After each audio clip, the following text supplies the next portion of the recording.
Sometimes I just need to figure out what button I need to push. Get back here, Shocker! Shocker! You can't escape me! I'll chase you to the ends of the earth! You have the biggest dick I've ever seen on a man. Hello, everyone and anyone, all human beings and aliens. It is Friday night and it is the 92nd episode of the Comic Shock Talk. I hope you are doing well. It is a pleasure to see you and thank you for still sticking around with us. Obviously, we took a week off since I was in Houston, Texas with my girlfriend enjoying time down there.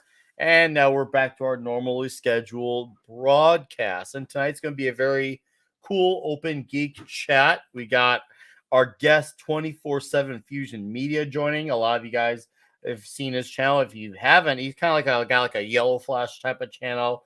And he just posts videos on the going ons. And he's also a very huge comic book fan. That guy, he knows his comics and he's got an ocean of books. So I can't wait to hear about what he's got. And of course, we'll have a chat on what we've been reading or hauls, stuff like that. Now, I picked up some things recently too. I want to show off because even when I was at the comic shop in Texas, maybe I'll talk a little about that. So yeah, happy to be here. Let's see who's here already here in the chat.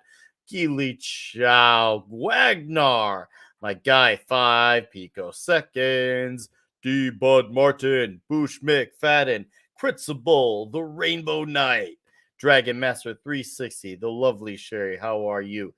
All right. Thank you all for being here early and right away. Let's bring in the man, the clobberer himself. Hey, clobbering time. What's up, buddy? Oh man, dude, it's happy to be back. Obviously, I just got back even again a few minutes ago from obviously seeing John Wick 4 and then getting burgers with the lady, and that was really good. How's your day been? Just not a lot, just work, man. Work a little bit of work, which was rare for me. So yeah, just ready to have some geek fun with my buddies tonight. So nothing special going on, but we'll make it special because it's Friday. We will. Oh yes, we will. How you doing, Dave? Nice to see you here. Let's bring in another guy here, the Common Nerd, and he's got a really nice shirt there. You wanna share that shirt? Let's get a look at that shirt. Yeah, see, there you go. Yeah, that's our Make Marvel Mail Again shirt. Yeah, this is the Flagrant Tease one that X-Ray Girl was selling, and it's still for sale on there, and it goes to support a good cause too. And it's a great conversation starter, and it reminds everybody exactly where you stand on where the comic industry is right now. Sexist cause. It's absolutely. It's very toxic, if you will. It's very toxic, so very toxic. But that's the way we like it here. Hey, Boosh. Look, lovely Sherry. Sherry's here, lovely Sherry. Hey, and you guys are okay too. Yeah, and the guys are okay. You guys are all right. Yeah. So the other guys are on their way. They'll be here when they be here. That's how this rolls. But meanwhile, we got our guest on here, who obviously is someone I've been wanting to have on here for some time, due to eavesdropping on his streams and hearing him talk comic books. And I'm just glad now we can finally exchange dialogue on comic books because it never gets old talking about the source material that made the great world of comic books. How are you, 24/7 Fusion Media? I'm good, brother. How you doing, man? You doing all right? I'm doing good, dude. Happy to be here. Even happier to have you. Like I said, I've been waiting for this day. I feel like you'd think this would have happened sooner with us talking comic books the way we do, as much as we do on YouTube. So I'm just glad we could finally make this happen and get on the same schedule. So how's your day been? Man, it's good. Just been looking forward to being here with y'all, man. That's what's awesome. Yeah, that's what I've been looking forward to, hanging out with Clobby and you, Common Nerd, and everybody else in the chat. So I'm stoked, man. Good. Ready to see Ironcaster and everybody else that comes in later on. So yeah, it's good. Oh yeah. So anyways, I guess I'll go over a little bit. So Went to 2 comic shops in Texas last week in Houston. I went to one. I think it was called Third Eye. And this building. Nope. Or Third Planet. Third Planet. Sorry, thank you. Third Planet. Holla at your boy. Yeah. So, dude, holy toy collection. Yeah. Dude, I mean, that's turquoise building with the little pink on there. Yeah, you like look, I used to go to that 80s comic books.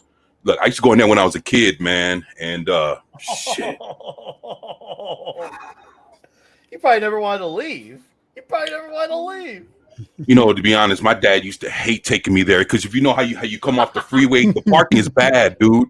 My dad used to hate fucking pulling up in there, and then when you have to come out, you have to make when you come out, you have to make sure you don't get hit because you all the cars that are coming off the freeway, you got to deal with that shit. Oh, yeah. I've been to Third Planet. That's a nice shop. Oh yeah, for real? You've been there? Okay. Nice Yeah. Long ago. I haven't been since like the 90s, but yeah. Yeah, that's still there, and it's still going strong. Like I said, just the toy collection. My mind was just wow. Yep, they're Star Wars, G.I. Joe, like they're like, dude, they got huge collections. I could, and all in the packaging too, all in the damn packaging. I'm like, are you kidding me? The original shits, yeah, dude.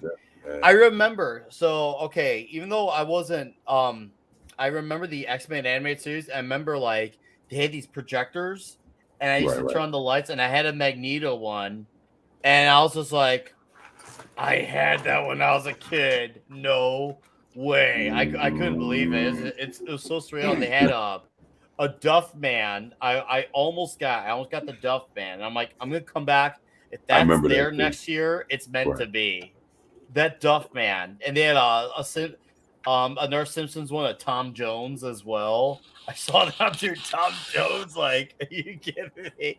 And dude, seeing the Fantastic Four animated series, Iron Man animated series, they had a Black Bolt and they had a Medusa. They had the Mandarin as well, all from the Marvel animated series of the 90s. Oh, yeah, I have those. They had quite a few Batman animated series as well. So that was cool to see. But dude, that comic collection was just staggering.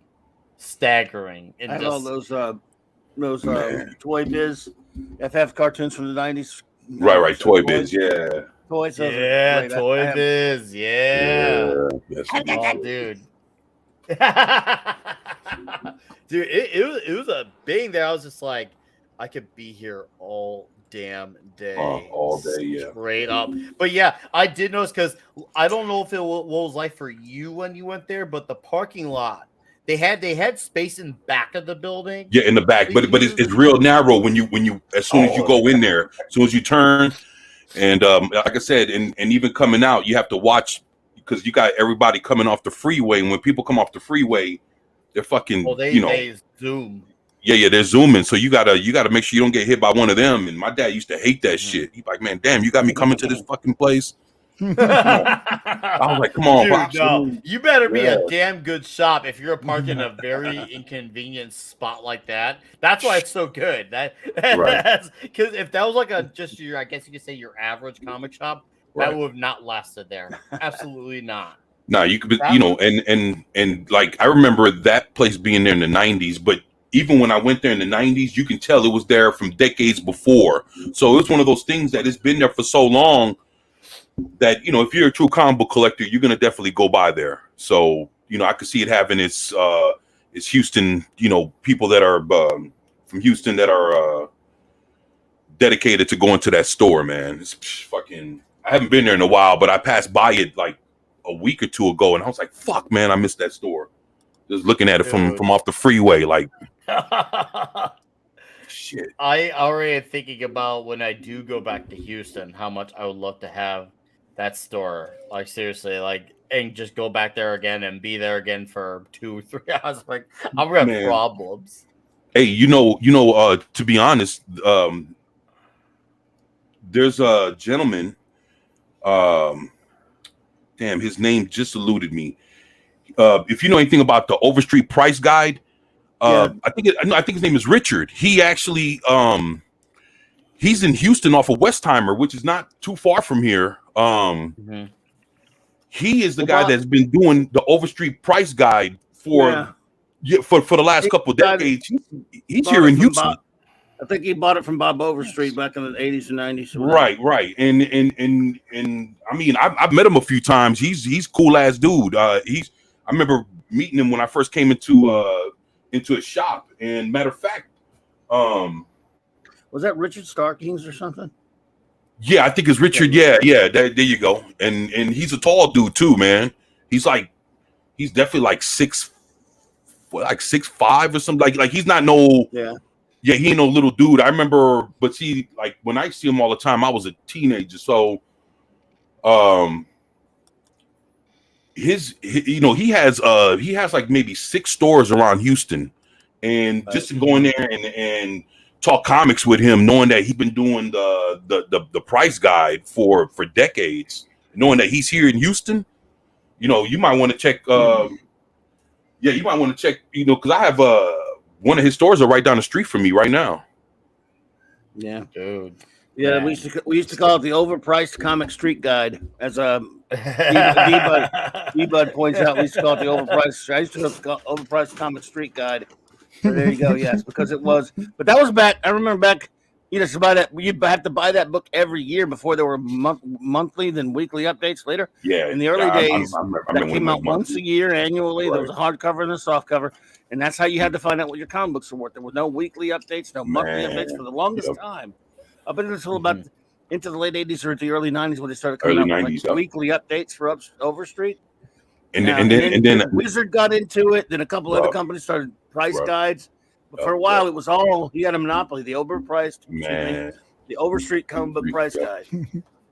Still have some of my old ones, man. We look forward every year. It was like a big deal when that came out. Like, oh, man, it was. I mean, if you were a true comic book collector, you were just waiting to see how much your comic books were worth. After after you knew for a whole year, you were holding on to a couple of key issues. You're like, oh shit. When's this thing coming out? I need to see if Wolverine issue 50, if it's if it's still worth $3 or if it's worth 20. Yeah, and then Wizards started getting into it, and all these other ones started getting into it, doing it weekly, not weekly, but monthly. And it was like, oh man, it just changed things forever, pretty much. Now you can get the price of your comics all over the place. Now they vary from source to source, but it's still Wolverine, still out there. Nice. So yeah, I did pick up a few things, and I did pick up, and I'm gonna pick it up over here. I didn't get too many issues, but I did get a few ones. I'm like, no, I really want these. One of them was the Fantastic Four versus the X-Men limited series. There was 4 issues of it, and I got 2 through 4. So how long ago did that come out? Number 2, I think this was. That was in the 80s or that's the 80s. I must have missed that one. Holy shit! Well, that was the 25th anniversary, so that'd be mid 80s somewhere. Okay, yeah, all right. And then number 3. Wow, that's pretty cool. Look at that. Havoc. That's really cool. And then number 4, right here as well. I got the Doom in that motherfucker. Look at that. That is cool. I've never seen those. Wow. Oh, that's the one with the sun. Yeah. Okay. With Franklin, yeah. I'm like, you know what? I figure why not? They didn't have the number 1, but I figure at least I'll have those 3, and eventually I'll get to my numero 1. Yeah. So I'm like, okay, I could have that to start. So, and then of course I came across this Amazing Spider-Man 329. This was David Michelini, and even though he's absolutely crazy, this was Eric Larson. This was the appearance of the Tri-Sentinel. I remember this because I was like, the Tri-Sentinel. That's so absurd. I remember that. That's dope. I had that issue, awesome. Man. Yeah. So I was like, okay, that. Cool. I'll take that one as well. There you go. And then, of course, I scored a Batman figure. Do you remember the Legends of Batman series? No, that was Mm-mm. that was Batman Legends. Yeah, that's what it was called. Yeah, Batman Legends. I remember Yeah, that. Legends of Batman. Legends And of- with Legends of Batman, they had these figures where they had, let's see here on the box. They had, of course, Batman. They had Nightwing, Joker, Catwoman, and they had a cool looking Batmobile. And they had this really cool one I wanted of Riddler, and I'd been seeking it out for some time, and they had it. Oh, And I'm gonna okay. take it out Oh, tonight. But oh, the Cool. big take for me was having the card. Oh, he's talking about the Mhm. actually. I was talking about the comic book. I was like, wait a No, minute. no. Okay, Oh, that's okay, dope. all right. I was like, wait a minute. I remember that Yeah. comic. Hell Yeah, yeah. that's pretty awesome. Exclusive Batman Superman figure offer. I Hell wonder if they're still yeah. taking that. But yeah, dude, I was like, okay, I have to. Now you But got to yeah, collect that them was the all. line of figures. Oh yeah, there you go, I brother. want that Nightwing one. That's where That's I'm pretty at. sweet. Is Nightwing. I'm Oh, not so yeah. sure about Cyborg Batman, but I'd gladly take Crusader Batman. I like that Crusader. You know, I think Crusader I looks had cool. one of those. Maybe.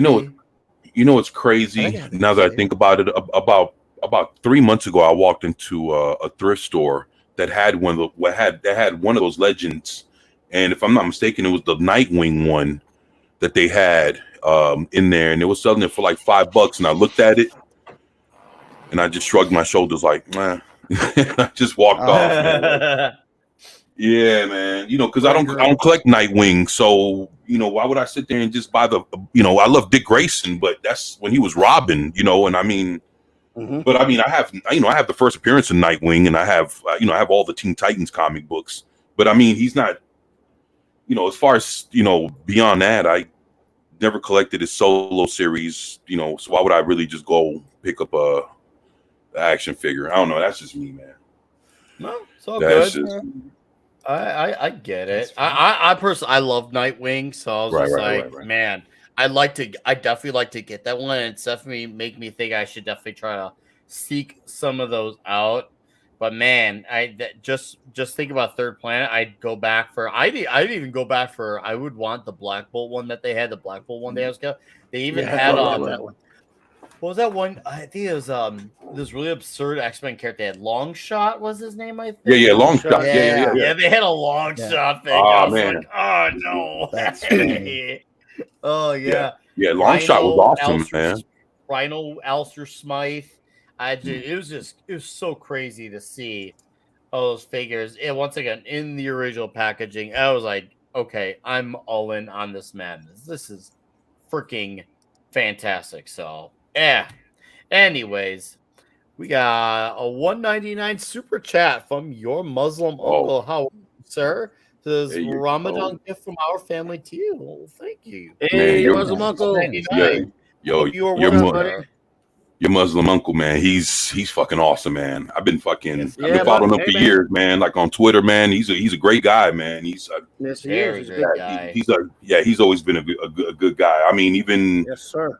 even if you haven't talked to him like personally and you just seen him from a distance, man, he's always been good, man. And he's been around for many years, man. So yeah, man, that's a great guy, man. What's up, man? Great to have you here, man.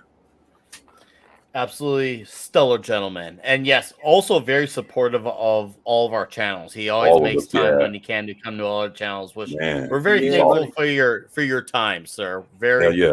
very thankful. So, Yes. anyways, Common Nerd, have you scored anything lately?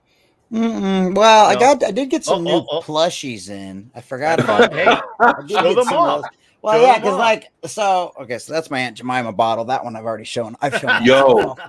Yeah, no, Let me see legit. that shit. Like, Let me see it. yeah. Yeah. Damn, still with the That's syrup what- in that motherfucker. Oh yeah. No, this is one of my collector's items. I got know. this and one of the boxes of pancake mix too that's still got her face on it.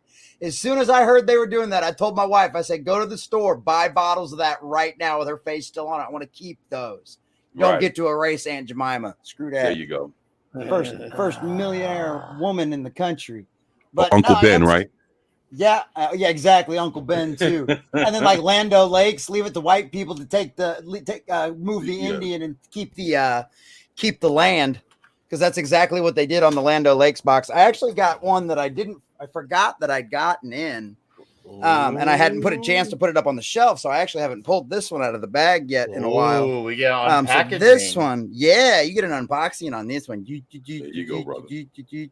Oh, the drinker. Yeah, it's Criddle Drinker one. Oh, that's awesome. Yeah, yeah, and it's got his beer bottle and everything. So all right, that's it. That's it. Hold on, we're going to do a thing here. Oh, what do we got? Are we gonna do a battle? Hold on, let's see if I can pull this off. No.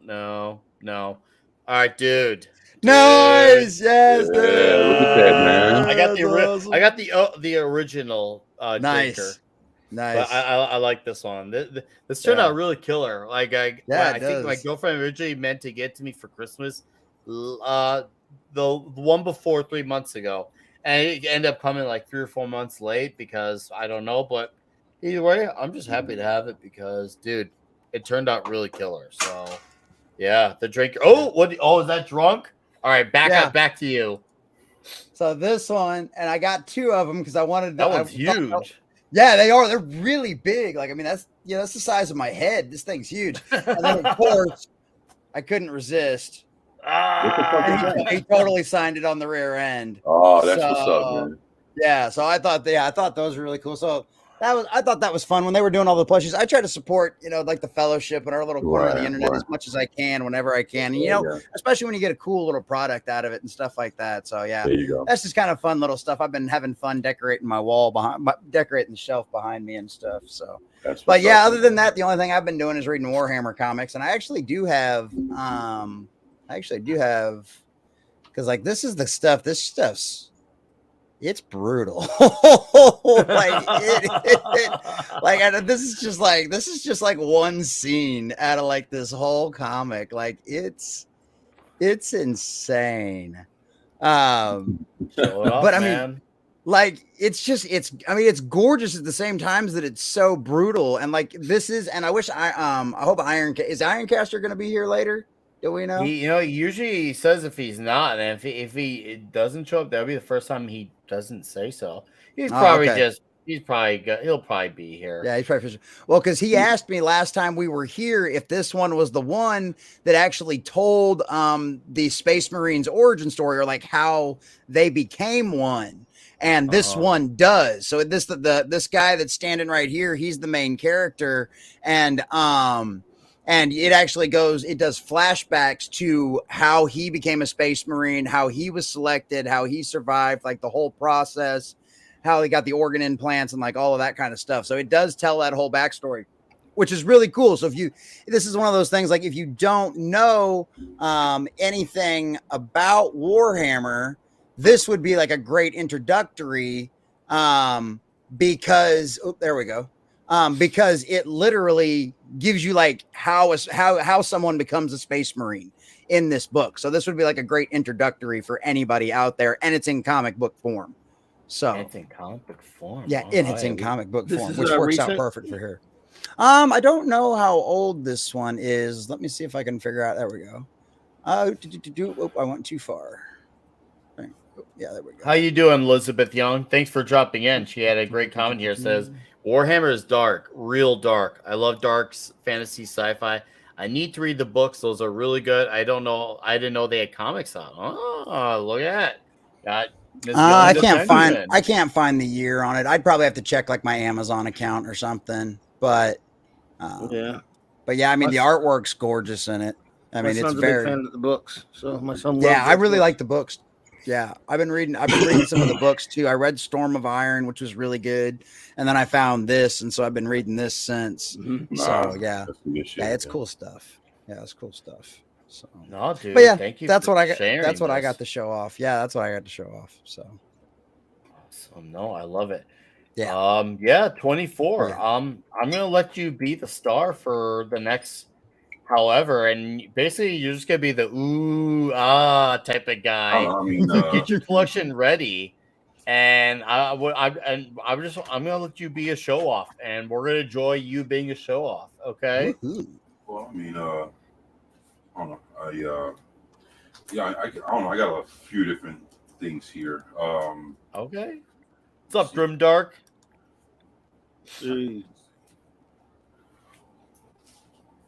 Oh, here we go. Say, Clobby, I know you told me before you've read this, right? Oh yeah, I remember that first issue very well. Ordered ridiculously heavily on it. Although I had an argument with the guy who was working. That was when I first started running a shop in the early '80s when this came out, and I tried to. He wanted to order like ridiculous amounts. I said, dude, no one knows who these characters are. It was an okay Right. book. Don't get me wrong, but I'm like, there's no, I don't think it's good. They were trying to cash in. It was a new Baxter format, that comic, Right. and they were trying to cash in, the popularity of some of the team books like Titans and X-Men, Legion, things like that. And I said, you know what? Right. You're trying to catch lightning in a bottle. I don't think it's going to work in this case. And it lasted for a while, but I mean, that first issue did okay, but yeah, a lot of them. Yeah, they went for what, 3 years? Yeah, it went a while for sure, but Yeah. in the first, I mean, I liked the book. I liked Keith Giffen at the time, and I bought it, but it was like at first it just kind of, it just didn't catch. I mean, who remembers any of these characters now? Well, I mean, you had a Wolverine type of guy like Tiger. You had all this basic trope types of characters, and then Lobo first appeared in there and all that stuff. That's the first appearance of Lobo. Yeah, but Lobo's my symbol. Yeah, half my symbol on my channel. Yeah, that's his first appearance. Look. So that's the first time you see him. Oh, whoa! Yeah. He looks like Metamorpho. Yeah, he does look like Metamorpho. I mean, they kept working on his look and his personality, over the years. But this is the first appearance, man. That is awesome. Wow. I'm gonna have to get me one of those one of these days. Man, nice. Hopefully they don't charge you an arm and a leg for it. Yeah, I'm sure they probably will try to. Yeah. I'm a good negotiator. But the thing is, I don't know if you ever looked, man, but when it comes to Lobo, if you try to pick up, let's say, his ongoing series that he had back, I think it went to like issue 60 or whatever, like right around the 50s, 60s, was when his comic book stopped. So it went for a good 5 years or so. Man, if you anybody right now, you want to fucking Google up Lobo and see if you can actually find a clean run of his comics. You'll see a bunch of one shots, maybe a few miniseries here and there. But when it comes to when it comes to you actually finding Lobo comics, you can't really you'll find issues sporadically through people trying to sell them. But as far as like having full runs, you ain't finding that on the internet. So it's like, and the thing is, it's I mean, man, people for some reason they're holding on to their Lobo comics. People just ain't selling them, man. If they got them, they're not selling them. So I wonder if everybody's waiting for him to show up in the movies or something. And actually, the thing is, for what I'm hearing, it might be closer to what we think. Well, because that's what they're talking about. When Aquaman flops, then he's going to go over and do Lobo, which is what we always wanted him to be cast as to begin with. So okay, but we had to ask the hard question: what if Marvel reference? What if Aquaman does decent at the box office? Would that make it really weird? Oh, Machine Man. That Kirby stuff right there. Jack Kirby. Man. Nice. Spun off from Jack Kirby's 2001 comic book. Yeah, and actually, I have. When you say that, I wish I had that issue, man. That one you just the two, but I have. It was originally called Mr. Robot. Yeah, there you go. That was, of course, Kirby, that's another Jack Kirby book. This was a comic based on the classic film from 1960 and Stanley Kubrick's 2001. Kirby's own crazy take on it, and it was beautiful Kirby art. That's and gorgeous. Back in the mid 70s, when Kirby returned to Marvel after leaving for 5 years, going to DC, it was a crazy time for comics history. Yeah, so that's and so he started off there, but this is when they actually gave him his own book. So this is and I heard pretty soon, like maybe in the next few years, that you might be seeing something from Machine Man in Marvel coming up, whether it's like a cartoon or a movie or something. I hope. I don't even know what to say, man. If they do, but not. I love Machine Man. Though it was such a fun, crazy concept of the character. Some of Kirby's greatest Bronze Age work for me in terms of his look. Even later, when he left, Ditko took over. All right. Yeah, That's awesome. nice. Yeah, That's Nice, man. nice, It's dude. gorgeous. That you dug for some deep ones. I like that. That is, Yeah, see, man. that's the shit I appreciate. Hell yeah. How's it going, Ironcaster? Well, 24 is getting out his Iron. other comics. Oh, it is going pretty well. I overslept a little bit. I wound up after the stream I had hop onto, and here I am now. Awesome. Well, glad Nice to you're see here. you here. Thank you for being here. I And too then hope you can watch. Pablo. Howdy ho! Yes. All right. Ball. Holy What's shit! up, man? Sorry for being late. Actually, I won't be too long in the show, but you know what? From day one, I haven't missed a single show, so I had to be here. Sadly, because Nice. of how do I put this? My best friend used to be married. Now his ex-wife is getting a brother or sister for their daughter. What? He learned the same day as everybody while he thought he still had a wife. Whoa. So That's Back to the Whoa. Future heavy. That yeah, so I shit. have been actually taking care of him for the last few days. And Yeah. is, being in the phone, like, because he's in the US, he's working hard, so he's heartbroken. And I'm like, yeah, I need to be Damn, dude. there in some way. And Sure. yeah, so, but I wanted to be here. I haven't missed a single show, so I thought, no, I need to be there for at least a while. Fine, man. Hey, whatever time you got, we'll take it. If not, you just say the one when you gotta leave, my man. All right. But hey, yeah, as you 5 people beat me to it. You are a real bro, dude. You are a real bro for doing that. So shout out and respect to you, my Yeah, friend. buddy. Hey, Yeah, that's All what right. bros are for. buddy. Yeah. That's right. All right, 24. Game on. Yeah, I was about to say something real fucked up, but Hey, yeah. Courtney. Sorry. I was gonna say, old school bros over hoes, but nah, I was just Dang, Yeah, say it. Yeah, Own it. yeah, Own yeah. it. Own it. well, just something else. I don't know if you guys heard, Lawrence Fishburne has came up in the last 2 or 3 days saying that he's been talking to Marvel, Yup. and what they talking to Marvel about is this guy right here. Oh, Really? Really? Yeah, What? not Luke Cage, by the way. He means the guy getting punched. Bill Foster. Goliath. Yeah, Goliath. Well, Wow. originally Black Goliath, and later just became Giant Man. Yeah, John. Yeah. So, Yeah. so basically, something might be in the works where Lawrence Fishburne might he be was coming in to. Ant-Man. He was in Ant-Man and the Wasp. He played him. Right. Yes, he So, was. but he's saying that he's talking to Marvel, specifically, man. And this is So this is first appearance Yeah. Nice. of Black Goliath. You know Damn, what? dude. For Bill their Bill Foster appeared in some Avengers comics before that, but this is his Right. first appearance as Black Goliath. Yeah. Yeah, Black Goliath. So He worked with Henry Pym. if right. So you that's are- his, yeah, actually, yeah. that's his first appearance, and then this is his second appearance, even though you don't see him on the cover. Nice. But Great Gil he's- Kane covers. yeah, so this is his I second love it. appearance. Is that the So- Scorpion in the pack? Is it what now? No, that's In the green. No, it says the Ringmasters. Oh, the Ringmaster. Oh, Yeah. I forgot Circus about of Crime. Circus of Crime. Yeah. Okay, I Circus remember of the Crime, Ringmaster so. now. Okay. Old school billions. Okay. Damn, Nice. dude.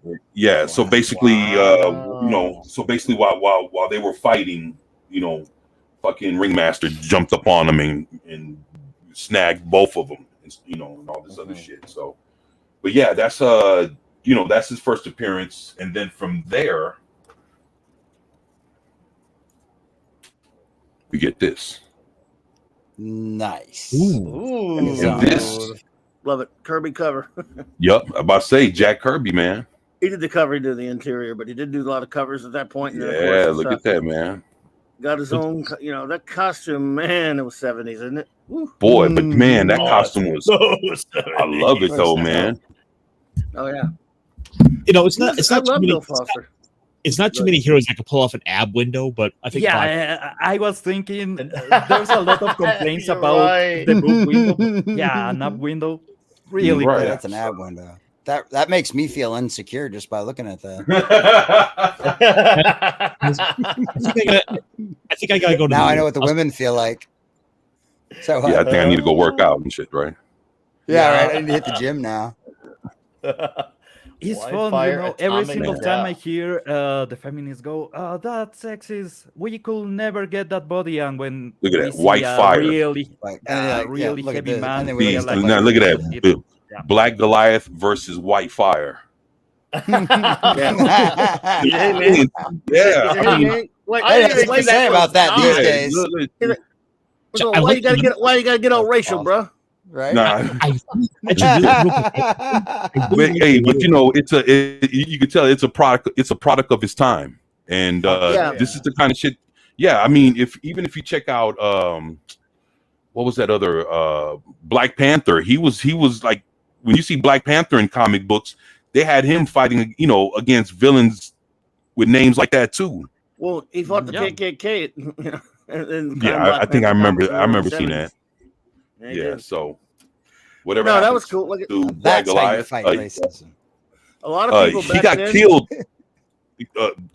He got killed during the new Secret Wars, if I'm not mistaken. Yeah, they killed Bill Foster. Yeah, which sucks. Yeah, they killed him, and it was, if I'm not mistaken, it was like 7 years ago. Like they wasn't too long ago. Yeah, it was within the last 10 years they killed him. They killed him in Civil War. In Civil War, I knew he was killed by Ragnarok. He was killed by Ragnarok, and then because his body was still giant, they had to put him in chains and bury him in a football field. Yes. Oh, wow. No, that issue was really dark, and that's the moment when Tony Stark finally understands that he's messing up, and Spider-Man understands that I need to get the hell out of here, man.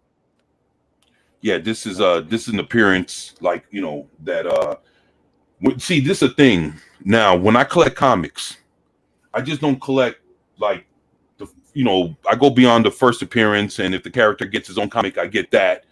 But since he didn't have a whole lot of comic books on him, in order to get a full rounded understanding of who the character is, what you do is you buy all the special appearances, and that way.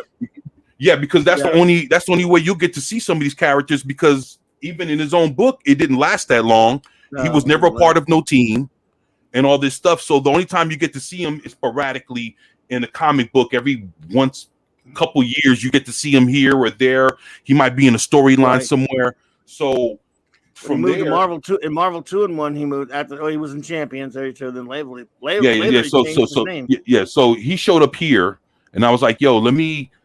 This is another story that he was in, because when you look at his history, he didn't do a whole lot. It's because he didn't suit up as Black Goliath or Giant Man a whole lot. Like he did it in spurts.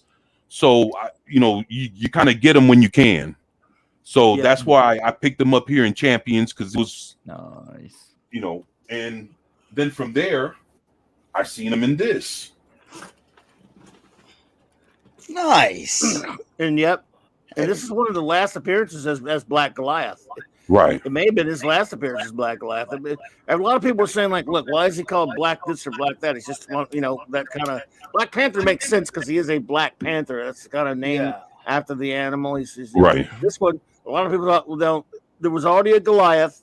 Hank Pym became Goliath, and then Clinton Barton was Goliath, and what? So I guess they did that sort of to differentiate. I'm not sure, but it was.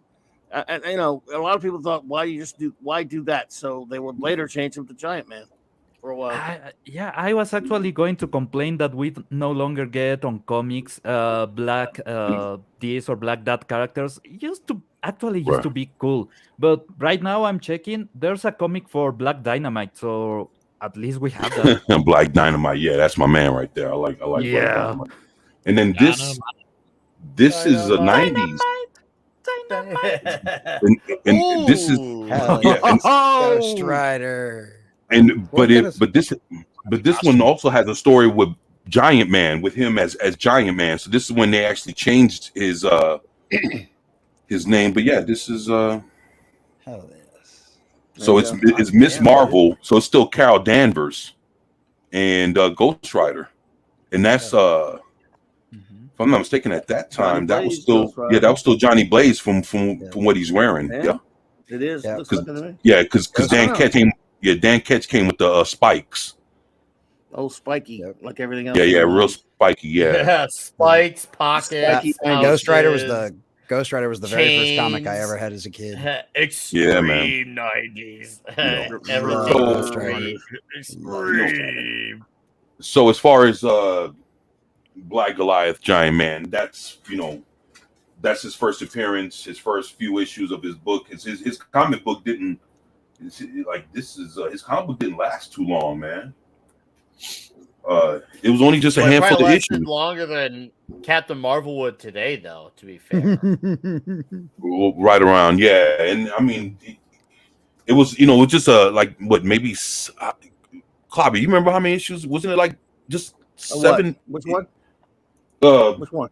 Black Goliath. Was it 5 issues? Maybe. Yeah, like I said, it was only about a handful of issues. It was weird. It was never.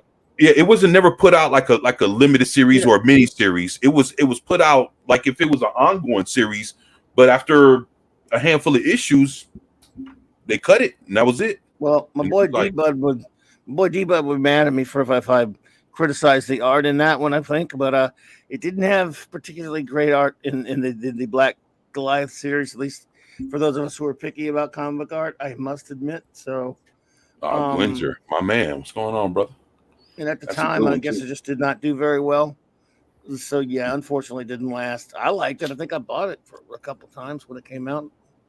But then again, here's another thing: it's always tough back then, as you well know, 24, to introduce newer characters when they have to compete against 3 or 4 Spider-Man titles, multiple Batman, Superman titles, Justice Leagues, and Fantastic Fours and Avengers and all these other titles. There's only so much rack space back then, and poor old Black Goliath just didn't have much of a chance in those days, unfortunately. No, you right about that. And how about this then? How about this? You guys. Oh my! Marvel. Oh my goodness, dude. Wow. That's beautiful, man. Gorgeous. Wait, can you lift that up a little bit? I want that tagline. Right. Of the Holocaust. ... A hero. I love it. That's love it. Yeah. Bravo. So it ain't all beat up and shit. I love that outfit, that first costume. Obviously, the other one is probably better, but still, that is a great one. Yeah, 12 What cents. I love is the taglines that they used to have every single time they presented a character. Have you guys seen the tagline when they present Adam Warlock for the first time? The what now? You will be called the power of him. Nice. Oh yeah, NFF, yeah, him. Yep.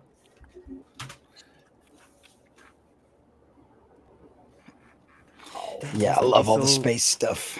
Yeah. Yeah, right. For freaking. Yeah, you can. real. It's beautiful, man. It's shit. Be great on a T-shirt. Yeah, it's Maybe great on a poster. Oh yeah, actually, that's what I need. Something like that for like right here. That's what I need. Oh no! Whoa! What you got? Hey, For Vigilante Williamson. Hey, Vic. What's up, brother? How's it going, Vig? Wow, Dude, that cover is got the mark of Metals. Love it, man. Hell yeah! Wow, the Metazord. That's a real cover, The man. goop from the poop. You know what I'm saying? Hell yeah! Oh yeah.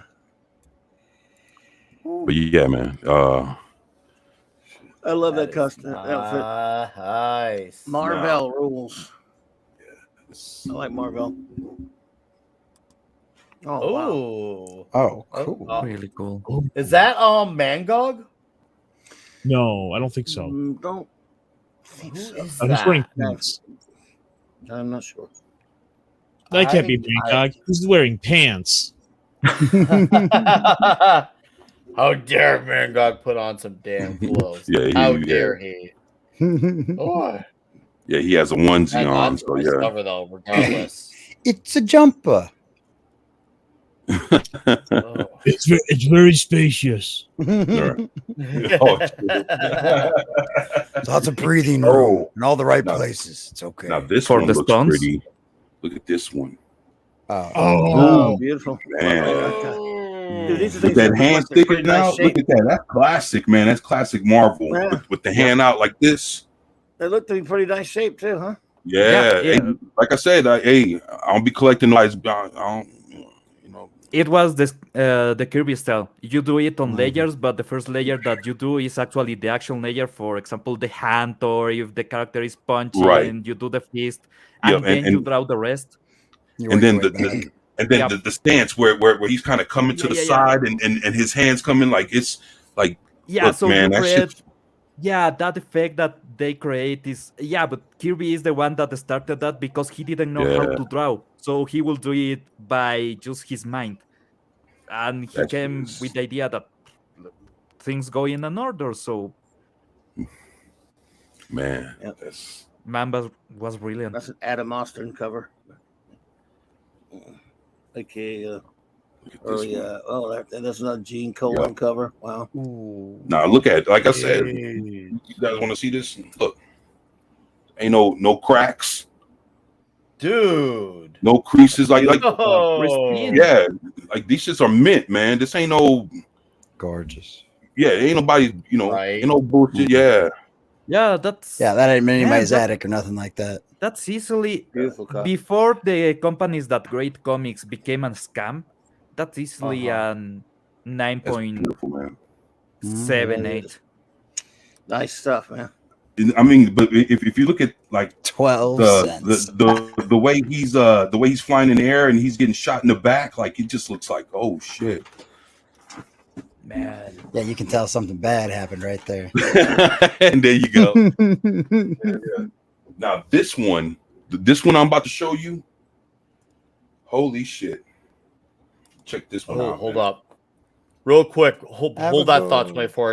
I just want to mention Abigor. Shoot me a text message. I want to know if you went to that show, and if you did, I'm assuming you're alive. And for anyone who's right and wondering for context, there was a show I almost chose to go to a few weeks ago, but I ended up not going. It's tonight in the town, not far from me, called Belvedere, and a band called Morbid Angels playing. And out here, there's some pretty bad weather going on.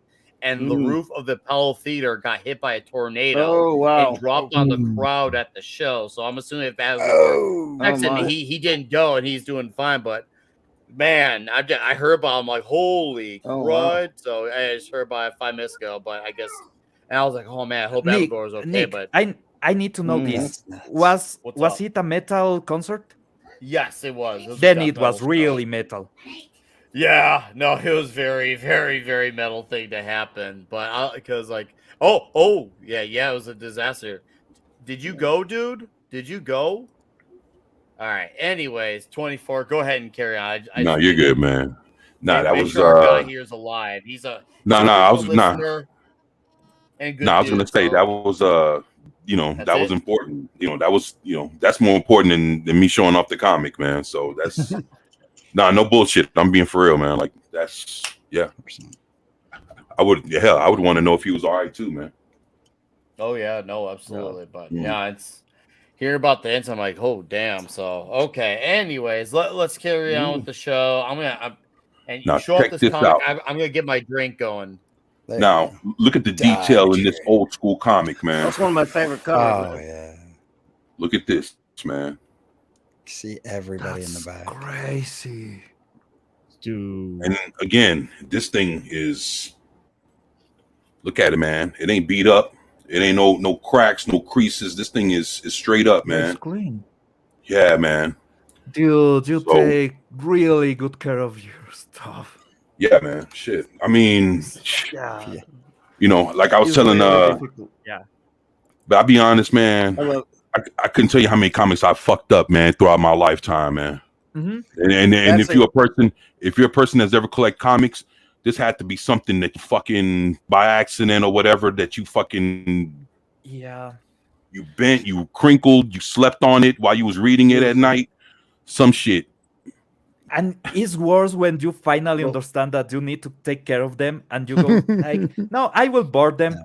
And then you need to change the board and the back and you notice the color has leaked to the board. Yup. Well, And it's like, God damn! Yup. And I have few comics. The few that I have, I really will take care of. Except Son of Batman that was stolen, and Right. the Cosmic Carnage issues that are basically toilet paper at this point because they are completely destroyed. that cover there, you know, Marie Seven was one of the most underrated cover artists. She was a great artist interior as well, but that's one of my all-time favorite covers. Beautiful colors and everything. She was beautiful, Man, and her work was beautiful, and that's one of the best. that is I just beautiful, love man. it. Yeah. Having all the characters in the back and everything else. Yeah, that's gorgeous. Now, this one, Steranko That's cover. so Oh yeah. That Oh is my God. awesome. I love it.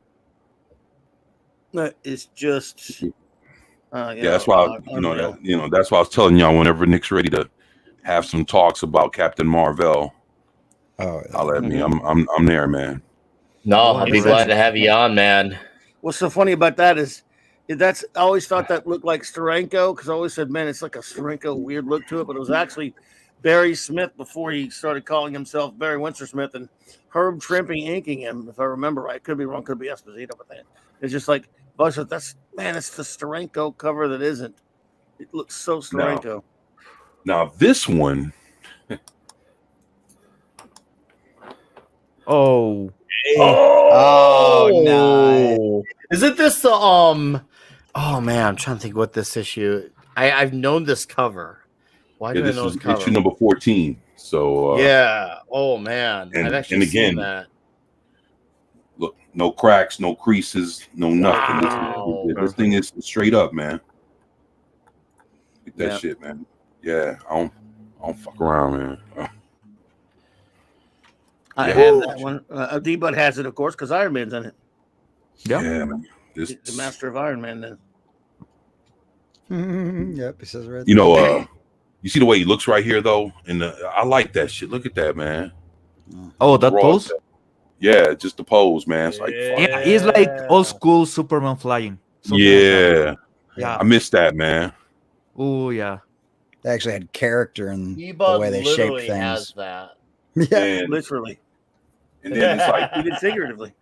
and then the issue that I'm in is when he converts from how we've been seeing him in all these issues to this. And this you know, like there's a Captain Marvel issue with Yep. Captain America and on it, and that's the issue where he actually converts from stop wearing that green and white suit to wearing this suit that he's really known for. Yeah, it's more known for that one. That's Yeah, King cover. and then this one he had white hair too, man. So that was Yeah, he did. Great and then stuff. then after that he got the blonde hair. So his hair was white and then turned blonde. Yeah. That's awesome. And then when he got his blonde hair, that was like his final form, man. Sure. Super Saiyan. Wasn't Yeah, he I mean- becoming more and more human? Right. Isn't that the- Yeah. Yeah. And then He started, and then also started hanging out. He started hanging out with Rick Jones. right. Mhm. See, Eventually. like the one with him and Iron Man, that was issue 14. This is issue 20, but it goes from 12 cents to 15 cents. Ooh, that's a Yeah. price hike. Inflation. Yeah, so it went up. So basically, something happened in like 6 issues in between to where it went up 3 cents. Whoa. 3 Most whole likely cents. Right. some paper Those were the tariff or something days. like that for a high. Right. And then That's cheap. then it goes from just regular Captain Marvel to the sensational new Captain Marvel. So that he's doing improved. And then from there, the next time, like you T-Bud see him in Martin. between, Yeah. you see him here. My first book. Ooh, that's a nice cover there too. Oh, cool. Wow. Oh, The Vision. movement of Dude. Vision, man. Yeah, Vision. And you see, like, his hair is white on this one also. Yeah. Mm-hmm. Oh yeah. And see, that's Our pal Hank Sal Pym. right there. Yeah, that's Hank Pym. He's Goliath on this one, isn't he? Looks like it. Or is he That Giant is Man? when- That's Clint. That's Clint Barton probably as what he became when he was Goliath. Oh, that's Barton. Okay, It that's might be Hank, but I think it's Cliff. I can't. I mean, it's been so long since I read that comic. I know at Right. some point, Clint became Goliath. Actually, first, like, Hank did call himself Goliath, and then Clint was Goliath for a while. right. That looks like the Clint one to me, but I could well be mistaken with my dumb memory. I think you might be right, man. Dude, Hank Pym was really wild and really bad. And then no, with his because look names right Did you here. read and that? with his suits. No, but look, Yeah, there's Hank. So yeah, you're right. yeah, that's that's Clint. Hank. Yeah, so that's Clint. Yeah, yeah, you were right. You were right. I had to look at him. I said, no, I think you're right. Yeah. Yeah, So the issue is that he just A changed strange costumes and give costumes to everybody. So so they Yeah. how many names has he had? Like Who? 7, 8? Hank Pym. Hank? Yeah, well, yeah, he's been and then Giant Man, Ant-Man, Goliath, Yellow Jacket. So at least that many. Hank Pym has been through too yeah, many. this is a Marvel There team you up. go. Spider-Man. Yeah. Blonde hair now. Ooh, Yeah, blonde hair. yes. Nice. This is What's that villain name? The The Basilizer? basilisk, the basilisk, Basilisk. yeah. the basilisk, or whatever the hell he was. Wow, In what other a words- in other name. words, the nobody. I don't And, remember who he was. And then I think if not this issue, I think he died a little bit after this. Oh, Because damn. because Well, if he was- you look up like was the a good Book of the while Dead back from later. he It was died back 1982. right. Was the death Okay, of Captain Marvel. I found an article that lists the characters that have Hank Pym has been. Dr. Hank Pym, obviously, Ant-Man, Giant Man, Goliath, Yellow Jacket, Wasp, and Ultron. Jeez. Wasp. Jeez. Yep, he was Yeah, a he was male like- wasp. Yeah, Make yeah, up he, your The male mind. wasp. yeah, he was the male That must be wasp. later. That's so. I don't even want to That's see that. It was really Male stupid. wasp. Yeah, I bet it he was. definitely flipped the script. He was identifying any way he wants. And then check he was the No, first. he actually he was the first created a male trans costume and superhero. everything. Yeah. There you go. Yo, Sal Clark. Buscema. Love it. Love it. Sal. Mm. Our pal Sal Buscema. Oh wow. Great stuff. they got him in the electric Little chair. Marvel. Mm-hmm. You know, Wrote toasty. Billy Batson's the only true Captain Marvel, but I liked Marvel. He was cool. I'm gonna have to go delving into the early '60s stuff more because I've only done a little bit of stuff, like mostly some Thor. Like I gotta read this. Okay, Yeah, this is Marvel's original Captain Marvel. So that's their guy, man. Yeah. Damn, I miss his ass. Yeah, Even Death Howard of Captain Hughes. Marvel, man. It is a great comic. We should review one of these days. It's brutal, but it's and we will. We will. All right, and it'll be after the Starlin run, though. You should do it like this is one of the, right here. What he's got here. This is somewhere in the midst of the Starlin run. oh, He's got that's the Jim Starlin run right there. So obviously, after you do the Starlin run, it's only fitting to do Death of Captain Marvel by Jim Starlin. I think I've read this. Yeah, man. This is, I like Cool. that. Good plan. Jim Starlin's Captain Marvel was definitive, but I mean they had a lot of great stuff.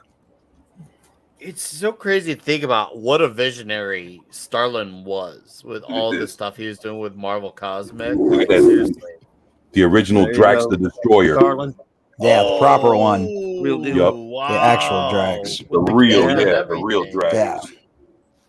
Yeah. Wow. Yeah, we just got done not too long ago doing the the Infinity Gauntlet saga. Yeah, not that big phony fucking from the movies. Right. Yeah, yeah, but yeah. Oh, And look, and then you get to see Star Fox, so you get to see Harry Styles standing up behind him next to Chris Helmsworth. Oh yeah. Star Fox. Right. Yeah, sure. And then leading the charge is Annette Bening. I see what you did there. My, she's really been at the gym. She's been hitting the too weights, good. looking good. But man, I years. love the cover. And look, and you see at the bottom corner, you get Black Panther back there, man. There you go. Gotta work him in. Imagine that. Yeah. That is the Marvel Comics universe. Yeah, man. This is some good shit, man. Fuck, man. Those were the days. I wish Now, to this off really quick. Now- Pablo, before you transition over, Pablo sent us a great photo of Hank Pym. Oh yeah, real quickly, right here. Look really at that. good. Yeah, Now you Goliath, say- Bigger? yellow jacket. Yeah, let's check that out. Yeah, right there. Pablo. Thank you, You, Pablo. Yeah, you can As well. control your own Zoom. Yeah. That's dope. Huh. All right. Let's see the And, goods. And this is this went up to this is 25 cents now. Yeah. So We were in prime Starlin mode right here, dude. That's glorious. Hot damn, dude. you know, and there goes Rick Jones right there. Yep. Oh, When Look, he takes sort of look, Yeah, and he looking behind him. He got Thanos looking Yeah. at his ass. Yep. He's scared. Shit. for a while there. yeah. For a while there, he would, as he should be. he and Rick had the nega bands, and they would change Yep, places, the sort of bands. like a Billy Batson type deal, and they would, Yeah, you know, and that's Don't that's what you fucked like him up, it? too, man. Yep, and Carol that- Danvers. Yep, and that's what got him, man. With the bands. that's what killed him Shit, from a I hate that, supervillain. man. Supervillain. Carol Danvers. Carol Danvers. Carol. Man, so there you go, man. Let's see here. Now this one. Ooh. So who's Nitro? Oh, That's the guy that evil killed him. face. It's his. He's the one that said about the death of Captain Marvel. Oh. The poison he put in and basically what he does to him leads to his death by cancer later. yeah, Oh. like he, He's the one that died of cancer? he gets Yeah. exposed Marvel to died of cancer. Yeah. in fighting Nitro. He gets exposed to some chemicals that happen to have been carcinogenic, so he winds up being exposed to some cancerous chemicals that then make him sick. And that's not spoilery. They tell you that from the very beginning of the death of the comic. What happened? So. Yeah, because I Oh, remember wow, hearing that okay. story through osmosis. Yeah. Jeez. That's wild. Hot damn, dude. The Hot nerve damn. gas was what caused his cancer. Look at Well, this nerve one. gas This is is better Peabody than Martin. internet gas. Now here we Hey, are who- getting I'm beyond the just Starlin saying. era. This kind of looks Kirby-ish, cool though, cover. man. Yeah, it No, does. Mhm. It's not though. It's The Living Laser. Right. I Yeah, love Living the Laser, right, yeah. names. Love the Living name. Laser. It's not Kirby. No, I'm saying it Right. has it kind of Yeah. it kind of favors it in certain Right. ways, especially the bad guys Either, costume. Right. There's definitely Yeah. maybe like a Ramita or a Dave Cockrum type feel to it. Although could be I mistaken. could see that being Ramita, but wasn't this? Yeah. Was he still doing Marvel though at this time, Senior? Yeah, covers. Or at least, yeah. Okay, covers. Yeah, I was gonna say I definitely It's don't not recall Ramita, by that. the way. I'm just saying. Ron there's a look to Wilson. it. Could be Ron a- Wilson. Ron Okay. Yeah, D. Bud Martin's got it. Thank you, D Bud. Wow, he must be inked by someone else if that's Ron Wilson. Anyway, here we are with Ooh, this was That's this cool. was a time where Starlin is gone and the book's just kind of floundering, to be perfectly honest, in terms of sales and direction and whatnot. going That's through not the Watcher, is it? Nah, Yeah, it's Wrath like of the Watcher. It is. He changed his clothes. Got fat. Yeah, he's like, yeah, We it's all like he want. looks, yeah, and he looks built and shit. Built ass watcher. Right. Well, Ooh, technically, of, isn't he capable of matter reconstruction? He's just a watcher. He's supposed not to do anything, but he's basically a matter god. manipulation. He Yeah. watches and he lifts. Yeah. exactly. Yeah. Well, in this And case, he lifts and watches TV. watches. He watches TV. Oh shit. Mayhem on the moon. Giacola, is that how that's pronounced? Frank Giacoya. I've always had problems with his name. Koya. Giacoya. Koya. I could say Koya. I never could pronounce that guy. Wait, is he Navajo or mess it up something? every time. Say again? Is he Navajo or something? Is he who? the Because last of the name. pronunciation, Koya. Oh, I don't. I mean, he was an inker for a very, very long time. Very prolific, and I've never once pronounced his name right. And I say it a million times, even on my videos when I talk about his inking. Giacoya. I never just. I wish the guy was his name was Gico. You ever hear him say his name? Nope. Wow. Okay, I need to learn what Frank was a good inker, though. I mean, I like those where's work. his I mean, name from. that looks like now that looks like Alan Weiss and somebody weird who did. Alan Weiss did did a lot of stuff, but yeah. So yeah, sometimes it's easier to track them down than others. Sometimes it's easier to tell. I could easier tell who didn't do a comic than who did with some of those, because a lot of guys they had inking. They got inking gigs. Oh shit! I got 2 issues of the same. Okay. Let me see. All right. Show it. Show it. Show it. Show it. The Oh, Starly. he's Italian. That explains everything. Yeah, I could see it, but you say he's Italian? I can see that. Yeah, yeah. Then the I'm sure he pronunciation. is. Jacoya. There you Yeah. go, Jacoya. Jacoya. Yeah. You know, It won't matter. I can see that, Jacoya. Frank Jacoya. Is that how you say it? Jacoya. Okay. Jacoya. It won't matter. I'll be mispronouncing it next week anyway. Pat Broderick just did this with Captain Marvel.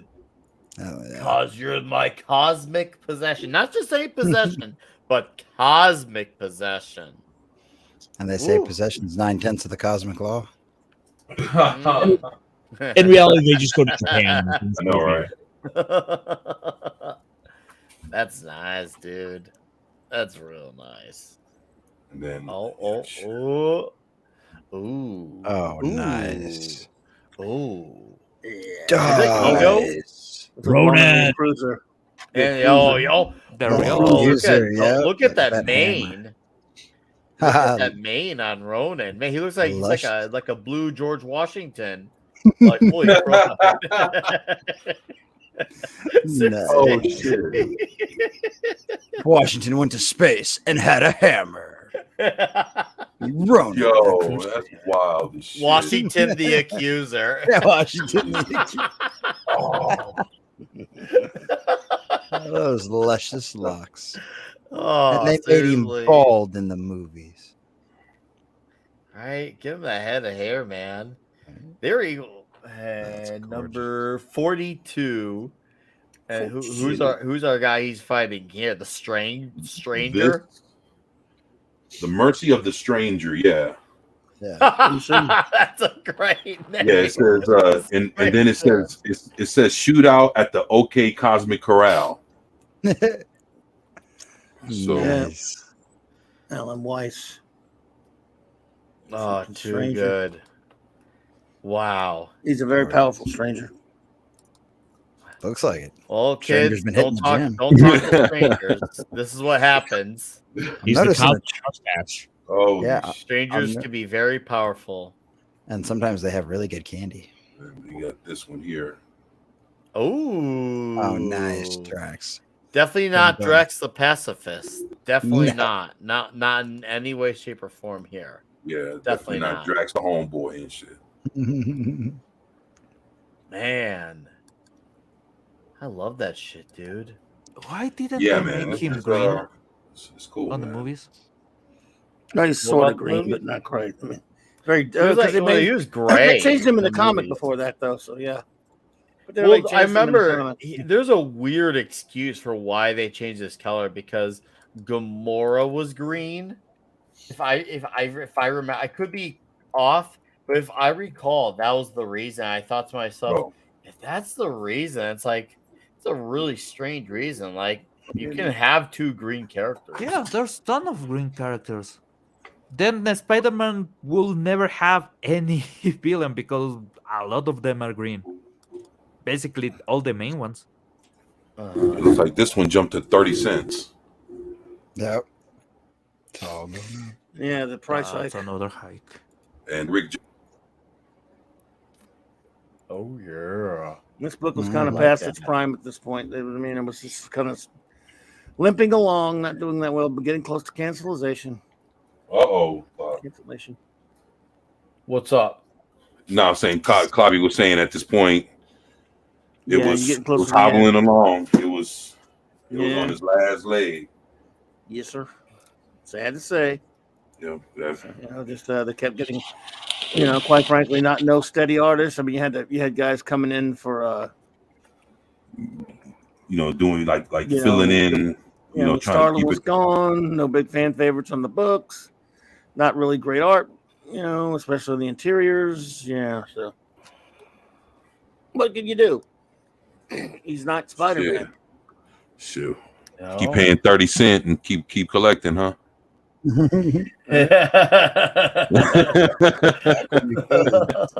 Yes, sir.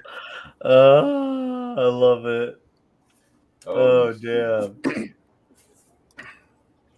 No, that's nice. Now this is him and the cheetah. This The is Marvel. cheetah. Oh, the cheetah. Yeah. Man, Marvel's cheetah. villains had such cool names and suits back then. So when they had like DC versus Marvel, when they had DC versus Marvel, it was this dude against Wonder Woman's cheetah. Okay, Nice. inside joke here, but the biggest missed opportunity for a summer event would have been the cheetah versus the condor.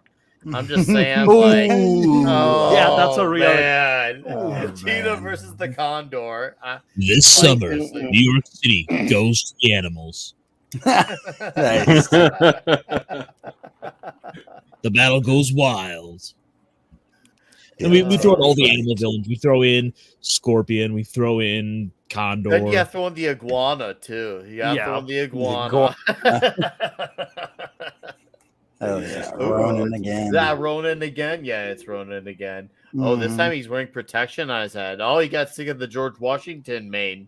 Wow. Oh, no. He got past that haircut Yeah, really quickly.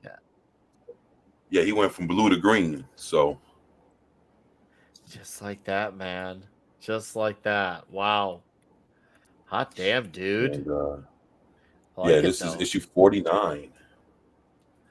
Ooh. Deepa does they could go for a condor and a fancy Dan. Dude, you damn right I would. Dude, if there was a I condor hot toy and a fancy Dan along with Slide and the iguana, like a 4-pack, just those 4 characters in a 4-pack, I'd probably be the only one who buys it. The bottom tier list of villains. This That's this what they is call it, the bottom Captain. tier. This is Captain That's Marvel issue 50, man. We did throw the Spot into that collection. Oh, This The is, Spot is Spot's a actually really terrifying. That's the awesome. Spot is a really misused character. I Yes, remember he's just poorly utilized. Yeah, one of the best uses of the Spot is actually on the animated series, and the Spider-Man the animated Oh, series. great episode. I remember that. Yeah. Was really cool. But Great yeah, on comics episode. they normally try to make him a really heavy villain, and let's be honest, he's more like a fun concept than a. Well, his power says is really terrifying. He's Yeah. just no, he's not had the best treatment. Whereas a character like the iguana or Slide or the cheetah, They're just naturally ridiculous. fancy Hydro Man. Dan. Yeah. Well, see, Hydro Man can be powerful too, because that's Yeah, but water, man. Water. can be They don't really use him well. He's I feel like I've read some good spectacular Spidey where Hydro Man's been used well. I'll have to dig for them. Okay. I'll have to Who's dig. he going up against that one? But Fancy Dan though. Frost. Flamin'. Oh, I thought you meant flame by Flamin'. No, it's just Flamin' Frost. Oh man. Oh, yeah, that would say flame and frost, not flame and frost. Flamin' Frost. That'll be Chrissy Mare's next alter ego. Yes, Principal, it would be the Frightened Four to have the Condor, Fancy Dan, the Cheetah, and the Iguana. That's good. They are all. That's the thing. They would all be frightened. For. It would all be straight up frightened. Oh, that's great. No, hold up. I'll take out the Iguana. The Iguana could be extensive member. He could be extended membership, but Slide has got to take place. Gotta have Slide. I will always have Slide involved in my life. Sliding down. Make it. What's Meanwhile, there's characters that should be really silly, like the Shocker, that actually have had really good stories. Well, shit! Looks like Batman and Bane. It does look like Batman and Bane. Yes, it really does. That's about to snap him. Graham Nolan's in trouble now. Yep. Oh, too good. Speaking of Shocker. Back here, Shocker! Shocker! You can't escape me! I'll chase you to the ends of the earth! let's be honest, the Shocker is he's basically a pineapple that punches people really hard.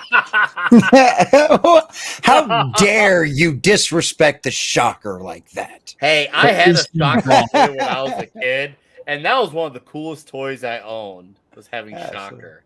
Ooh, that's sick. Oh, another character with black on the name. Black Adam. That is a cover, and that's Black-a-Guard Boltagon.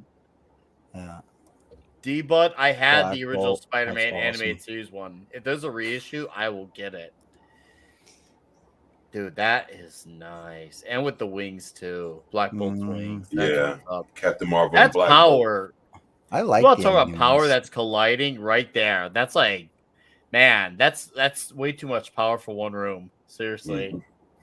And I mean, for all the crap the Inhumans ABC series gets, the actor they chose to play Black Bolt was perfect. Oh, they did good casting. There's no doubt that was Anson. What's his face? Anson Mount.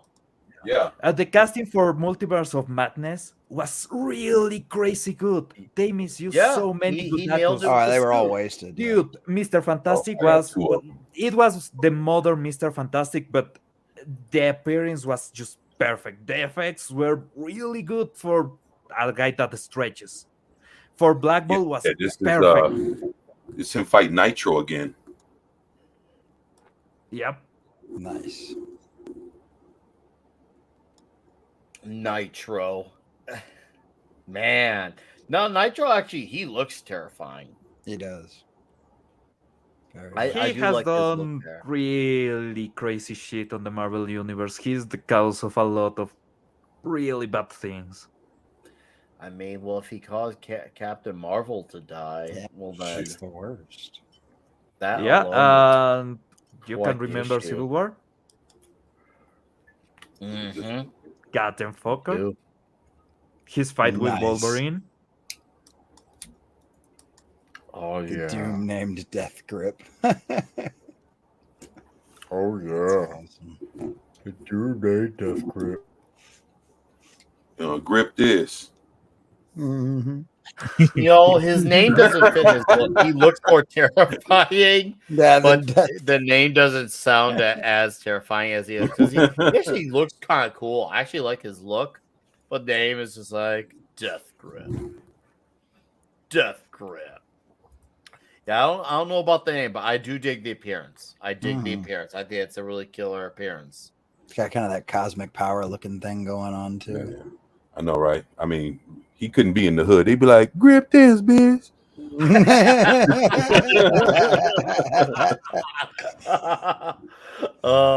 Griffin, you had to be on the nose of it. That was perfect. That was absolutely perfection. Oh, thank you for that. That was what I needed for amusement. That was amazing. Oh, Hey, part 2. oh, no. See, he looks bad. Is that Death Grip again? Yeah, that's him. Dude, see, That he looks looks sick. awesome. He looks awesome. His name is just like, I don't know about that name, but he looks cool. I know. I'm Like, looking at he's- that Kung Fu grip. I'm looking at that Kung Fu grip he got. It's almost got like a Galactus look to him at that I point. know. Yeah, he does. big. He does. Captain Marvel should have just told him to get a grip on things. And it would have been all right.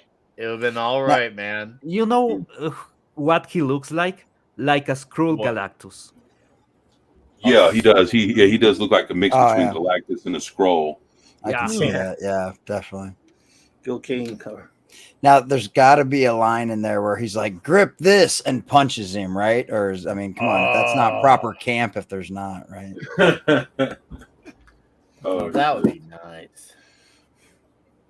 For real. Now this is issue 57. Nice. Him against Thor. Oh yeah. Today Dude. dies the sun. Today dies the sun. You know, and when the sun actually like died in the comics, it actually kind of meant something because if the sun was down in one comic, it was that way in others. Nowadays, a natural disaster could there could be like a hole in I don't know, Oklahoma, but it won't affect any of the other comics. Oh, you mean kind of how like in the MCU, there's that whole giant half eternal birthed out of one side of the planet that nobody's mentioned at all ever Of since. course. It's a good example. Yeah, that kind of thing. But Very I good always example. wonder Oh. if you measure a celestial the size of that thing, shouldn't the butt or the feet or the dick of the celestial be hanging around in other part of the world? Can you imagine you are in New York and just a dick appears? Fucking Pablo. Pablo, my man. Pablo's awesome, man.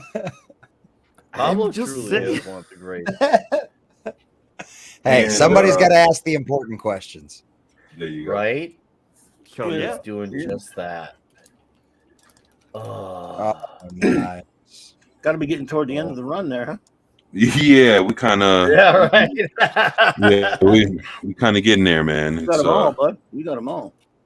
actually, now I'm missing some in between, man. Like the actual issue where he turned into he actually got the red and blue suit. Like I don't have that issue. But yeah, he's actually he's getting towards the end of his run here. That's probably a pretty sought after one, the one where he changes over costumes. Yeah, actually, it's you have to you'll be paying a pretty penny for that one, man. Yeah. Yeah, I figured as much. That's Elizabeth says I'm getting homoerotic vibe from that cover, Captain Marvel and Thor. Maybe that's me. You know, it could have been like that scene in Rocky 3 where Rocky and Apollo like bump chest together. That could have been Thor and Captain. I have a gaming example.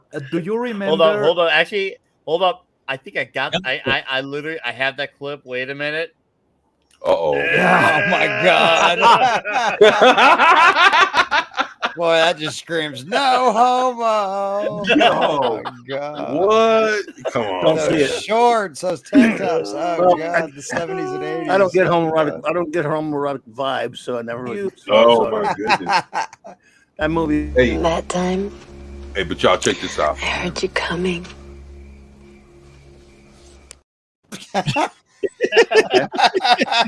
there's some things that you don't really get the vibe until somebody points that vibe at you. I had okay. The biggest hammer I've ever seen on a man. Captain Marvel versus the Hulk. Hell yeah. Nick, I'm Oh, sharing that's- my screen a poster that I had with I really wanted this game, so I had this poster on my room for years until a friend come. Yeah. Yeah, hold that thought. Let 24 go over this issue, and then we'll show off your thing real quick, Pablo. So which issue is this of the Hulk? This is the Hulk issue 246. What's up, Stephen M? Wow, that's nice. 246. Yeah, That's really good. It's a glorious cover. Mm-hmm. You know, Hulk looks good. Yeah, this is pretty awesome. You know, it's funny. Captain Marvel didn't really show up in a lot of other comics, so yeah. You know, other than his own title, Avengers, he showed up one time in the Hulk. He did a Marvel team up.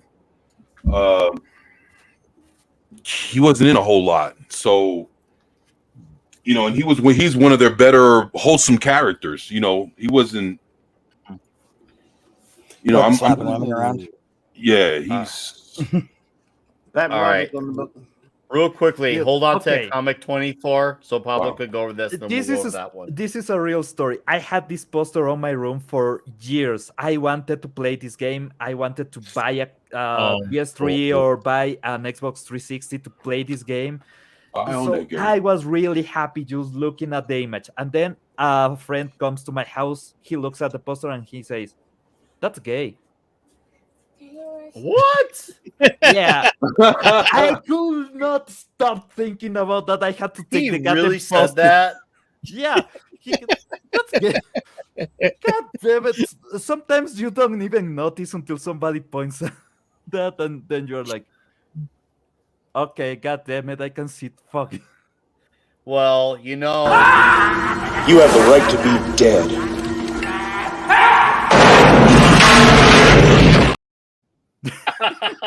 If you give up your right to remain to be dead, everything you say shall not be held accountable to you because you'll be dead.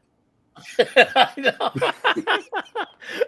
Oh man, I love that movie so much. Seriously, it's such an underrated movie. All right, back to 24. No, you good. No, this the last issue right here, man. Ooh, it's the last issue. All right, no, cool, man. By all means. Dang. Oh. Yeah, so this is it right here. Oh man, the end of the line. Yeah, man. The last issue, glorious. Man. See this bad. And then going off. And then I also have the Death of Captain Marvel too. I have that, and I have the original. I don't got the reprint. So the original Marvel graphic novel. Yeah, I got the original. Fuck that reprint shit. I'll take a reprint. It was the very first. Clopper Times know what I'm talking about. He knows. It's not. No, see, it's different. There's no reprint of that. There are later printings of that. The original book is called the very first Marvel graphic novel. You see what I'm saying? It's not a comic book. Okay, it is a graphic novel. It was called Marvel Graphic Novel Series. It was printed for that in 1980. If you look at the format, if you have it with you, it's not in a comic book format. Ooh. They did later do smaller versions of it, but it is called the very first Marvel graphic novel, The Death of Captain Marvel. You've seen it before, right? You've all seen it. Yeah. Yes. Oh, absolutely. I've definitely seen that cover before. It's not just it's not a comic book. But it's in a comic. It's a comic, but it's in the format. Yeah, I get what you're saying. When we ordered that, we sold a whole bunch of it. About 20,000 copies were burned in a fire at the printer before they distributed it. So why? Late. At Sparta, Illinois, wherever they were printing them, at World Color Press, wherever they were making those. Was that an accident or? Yep. Ooh. So it took them a while, obviously, to get some more of them out. But the first editions, of course, it stayed in print now. But it's not like a comic that, they just run one run of it and that's it. And they put it out there, then you get back issues. It stayed in print because of the format, because it could put it on shelves and stuff. So who knows what printing they're up to now, if they're even printing it anymore. But you get that first printing, though, which I still have mine. Buddy. But it's not the size of a comic book. It's like the size, it's on very cardstock paper. It's square bound or like round bound. Yeah. And it's not the size of the comic. It's size of a magazine. It's the girth of the paper. It's on very slick special paper, like all those graphic novels were back then. Of course it is. I heard a Randy Marsh joke in there when you're talking about how slick it was. Reminds me of that episode where he was doing he got obsessed with cooking with cream frige. He's like, oh yeah, it's all slick. Yeah. Oh damn. And it's a nice book. It's of course very sad. But they warn you though. It's called on the cover. It's called Death of Captain Marvel. Still sounds absolutely incredible though. But even when you buy it back then, you're like, nah, he can't be dead. He's gonna be alive at the end. I know. Oh, you actually thought it was a joke at the time? Like they're just screwing with you? Yeah, for real, yeah. You read that motherfucker, you be like, oh shit. No, he can't really be dead. That's just the title of the book. Come on. He's stayed. You got to give him credit though. 24. He's the only character that's ever stayed dead for real. Well, I know they brought back. No, they never brought him back into the current time. I know they've gone back and messed around with him. But yeah. Right. Well, yeah. You can say Uncle Ben. Well, you know, the hard part about that is, you know, it's like, you know, for them to have kept them dead, and then to screw them over in the Marvel movie, it's like, come on, man. Oh, horrible. Oh, dude, horrible. The ultimate done dirty. Oh yeah. The ultimate done dirty, for real. So Glitzer here says for $5, Classic Comics had the best colorist in my opinion. Does anyone have a favorite colorist? And what's the deal with some trades or omnis changing the colors? Now, as far as colors, I really like the colors that John Romita Sr. did for his Spider-Man. I really like the colors there. So I don't know if I'd say he's my favorite, but I'm a big fan. Was he not? He wasn't a colorist. He was artist. Yeah. He had too much on his plate as it is. He didn't have time to do any coloring. Oh, well, whoever did the coloring, Darren hit Spider-Man. I really like the coloring. Yeah, I know. They didn't credit the colorist back then. They didn't credit colorists till the 70s. But anyway, go ahead. Sorry. Yeah. Pablo. I know exactly what he means. There are some pages with Romita Senior that are crazy good. I don't know who inked them though. Most of them Stan Goldberg, John Verporten, guys like that. But I know Stan Goldberg did the Fantastic Four. I know he did a lot of Fantastic Four. He did almost everything back then. Him and a couple other guys that were unsung, didn't get credit. Stan Goldberg's probably one of the greatest colorists ever. Yeah, then Blake Swain, Andy Yanchus, Tajana Wood. Yeah. What about you, 24? Favorite colorists you want to mention? Colorists. I thought my daughter, you know, used to color pretty good when she was. Inside the line. I can respect that. I can respect that. But as far as in comic books, to be honest, I didn't recognize any colorists. Like I wouldn't know any. If you threw a colorist at me, I would have no idea who was who. You know, if you're not writing it, I mean, it's probably fucked up on my part, but you know, if you weren't, if you weren't writing it or drawing it, you're just filling in the bubbles. You can't really blame me for something like that, 24, because they didn't get credited until very later on when letterers got credited before they did. And then, you know, they go to the printer, they're laser separated, their colors, all this other stuff going on. So I can't look at two different comics like I can artists or whatever and say, this was colored by so and so. On the other hand, this one here was colored by. It can't be done. It's not the same art style. Chloe, per chance, do you know who was coloring for Ditko when he was doing the Doctor Strange run? I would, in my opinion, a lot of that was John Verpoten and probably Stanley Goldberg and a few other guys. They had like a house names that never even got credit. There's so many people back then that did coloring that never even got mentioned. Because that's one of the reasons why I'm so in love with Doctor Strange. Oh, that one's signed. Bob Kane. Oh, Bob Kane. Oh, right. That's sick. But I hear you, Pablo. It's beautiful stuff. Who's the other? Is that Alan? Alan Grant?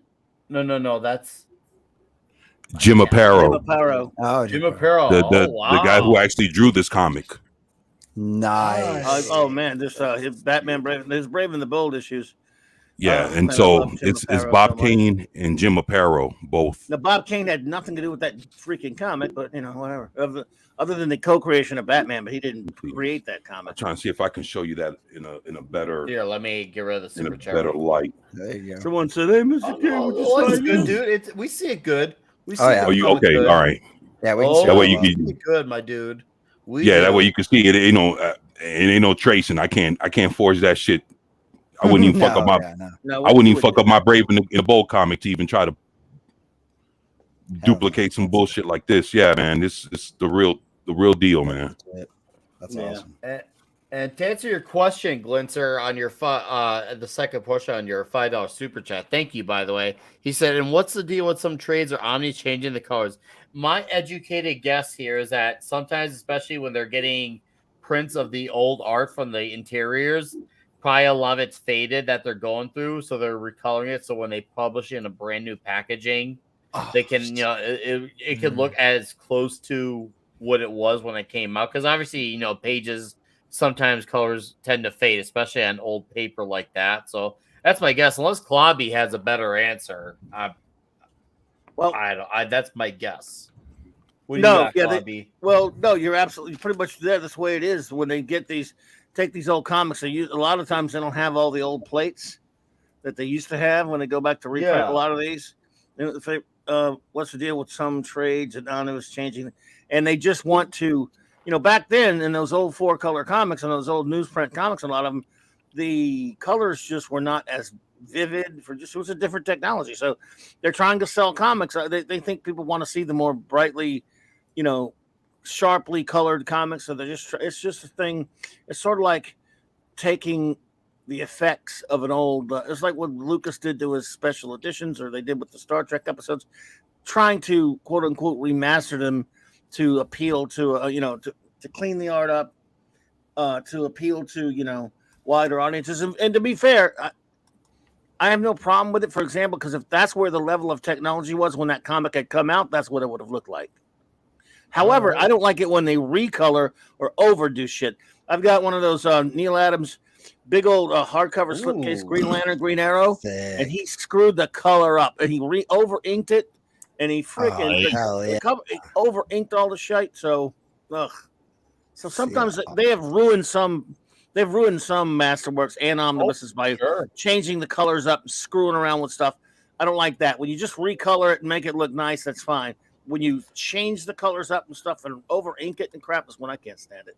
That's totally valid, Klobby. I totally understand that. So, all right. So two things. What's this one here? Who signed that one? This is George Perez autographed. Okay, cool. Yeah, because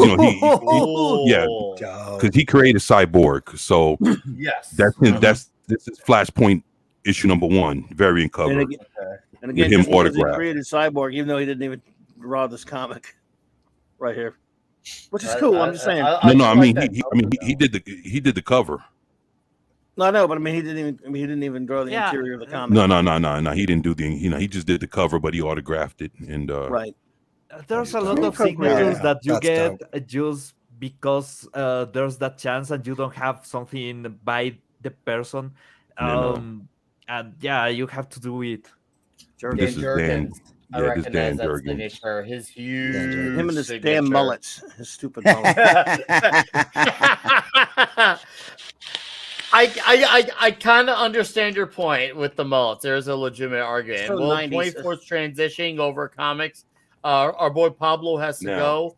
Pablo, give us your final thoughts. Hey, I'm just loving every single issue. I'm seeing beautiful art. So yeah, I'm actually sad that I have to go, but well, life is life, and. Yo, I tell you what, before you go, I want you to see one more thing. Okay. Show me. One more. Just one more. All right. Just one more. That way he can leave. Now you see this autograph right here? Who's that? Yeah. Klobby? Probably Joe Staten. There you go.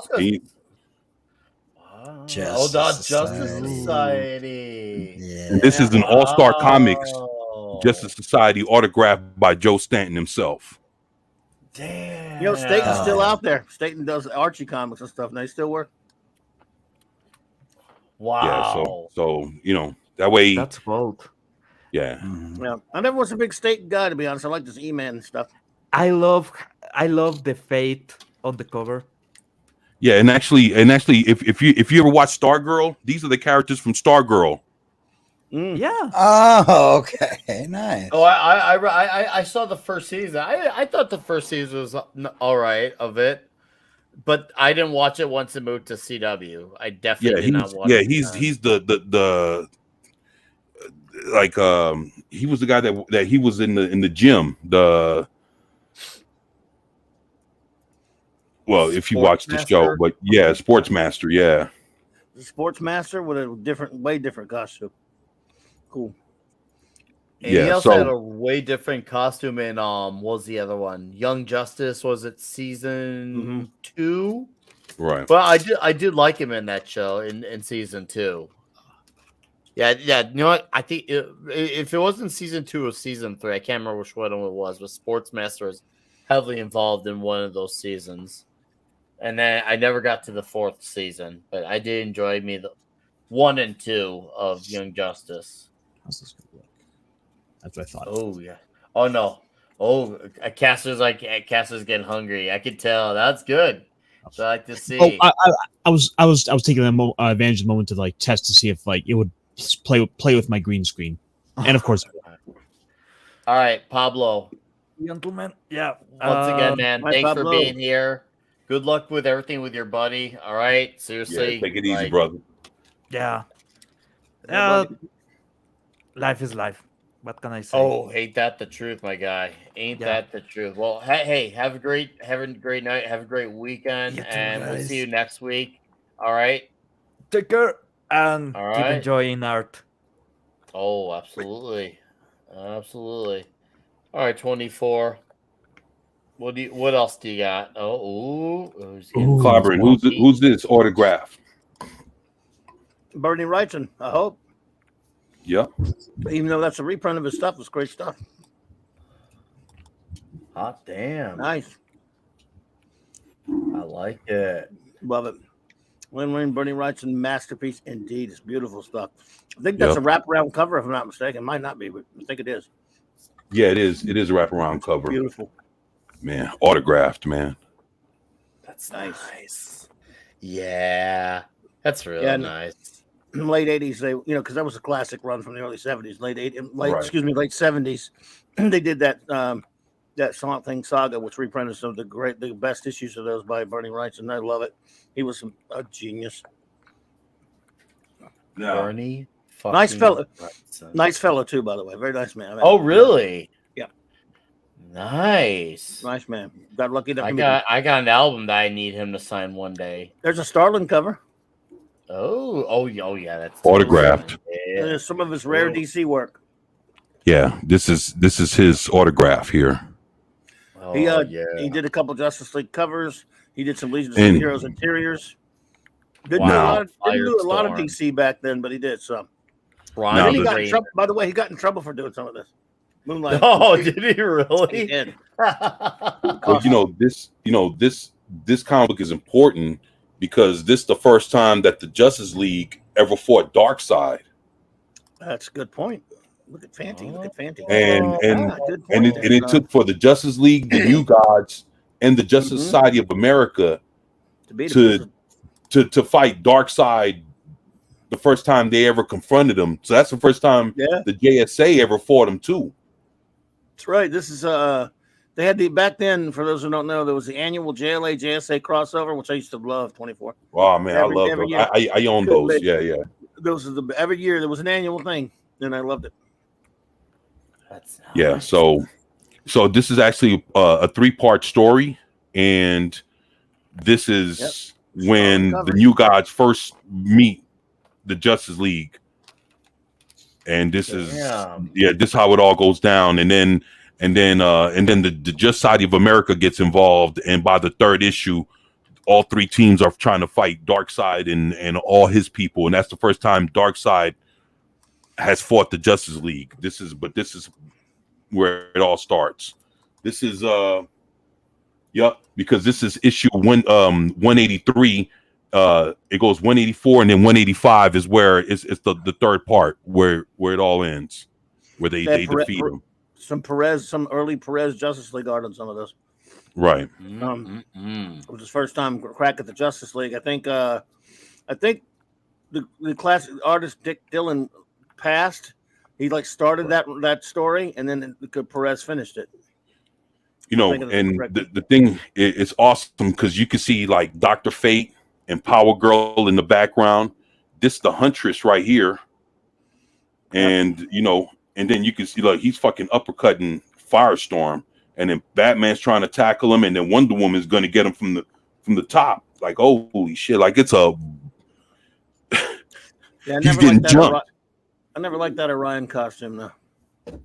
Oh, you never liked that? I thought it was pretty cool, man. I liked you the didn't original. Like oh man, that was for that. At the time, they had a Return of the New God series. Right. And by Don Newton, I didn't like the look of it. It wasn't Kirby sanctioned. Now, read it and weep this shit. Come on. Whose autograph is that? Whose autograph? Let me see the whole. I can't tell. Let me see the whole cover again, because it looks like I don't know, Klaus Janson inking the cover, but it's an original Battlestar Galactica issue number 8. God, I love that comic. Autographed by. Let me see the name. Take care, Critzable. Have a good night.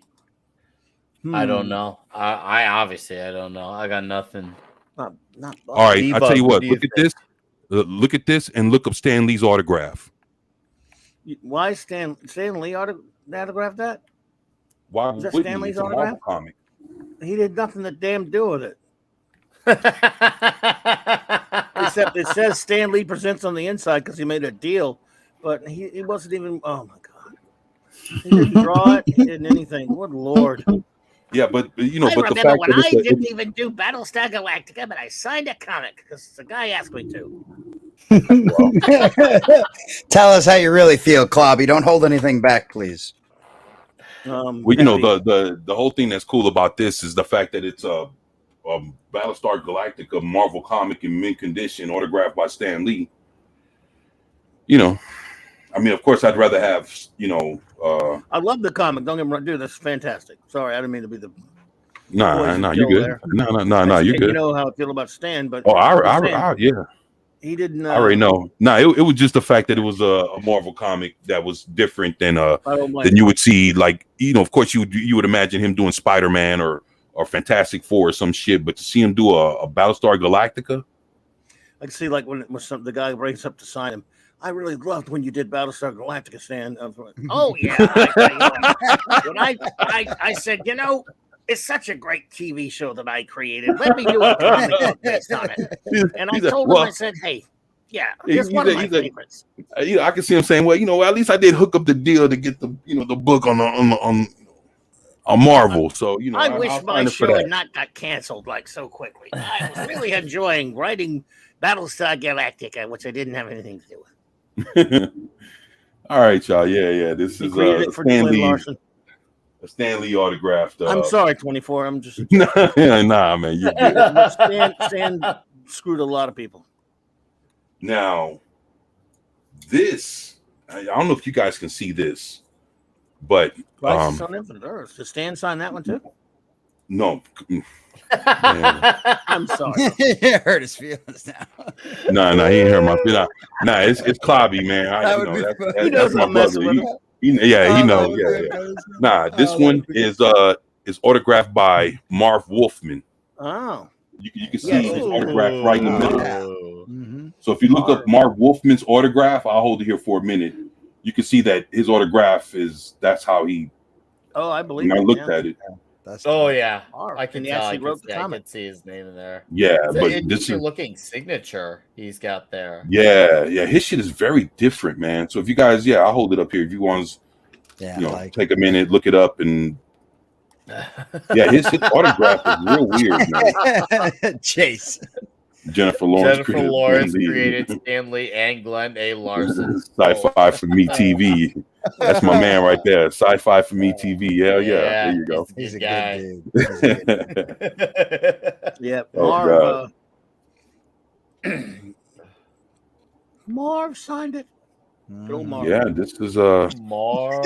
yeah. So Marv Wolfman, Christ on Infinite Earths #1, man. So Woo. shit, yeah, man.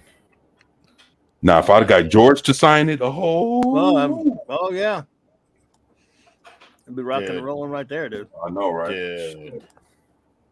But you got George's signature on some stuff, so that's pretty cool. Yeah, I'm thankful for that, man. Now this,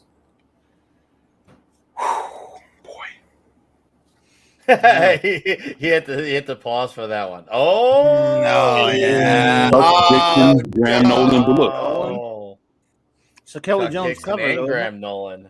Nice. Yeah. Kelly Jones Yeah. cover. What you got? Nolan. Wow. Oh, that's nice, man. Yeah. Oh yeah. and Man, look at the muscles on Bane on that thing. Right. and Hannah. So all three in the box, all three you did signed get it. that in. Hannah, too. Wow, you got the trio. I think the Yeah. cover's by Holy. Kelly Jones, but the interior is definitely Nolan. You know. Yeah. So this is Very nice. Cool stuff. Numbered and Those guys everything. are great, man. Dixon and Nola, those guys are superheroes at this point. Oh, yeah, I this know, is, right? That's a 100%. real life dynamic duo for sure, especially in current times. Yeah, it's definitely a dynamic duo. boy. I Look at Bane. definitely want to get them on here eventually sometime. That's for sure. I think we'd have a great convo with them. That's for certain. Yeah. I backed the Ghost of Matakumpa Key, which I can't wait for. So Yeah, I That's backed the Joe gonna be it. Frankenstein one because that one I said that one's gonna be a limited one. That one's not gonna go back out. Yeah. And to demand. Yeah. Yeah. Joe Ooh. Nice. Okay. Chuck Dixon has a new Conan novel out. yeah. You can see his he does. autograph in the corner. Yeah. Hell Yeah, Hell but this is this when he did Nice. Young Justice, man. So Yes. Good old Connor Kent. Oh yeah. missed the way Tim One. Drake used to be. Shit. Yeah. Yeah. Oh, Fuck. dude. So I've never read like the Tim Drake Robin, but obviously it's not lost on me that Tim Drake had his fans. So it's just like, for those who were fans, I can imagine that's gotta be really annoying to invest 100+ issues into that character, only to see what was done. Nah, oh man, I can't even imagine how I'd feel if I was a Drake fan. Ooh. Wow. Number Oh, one. nice. Number one, buddy. Hell yeah. I gotta do cinema. Wolverine #1. Hell yeah. John B. Mint condition. Look.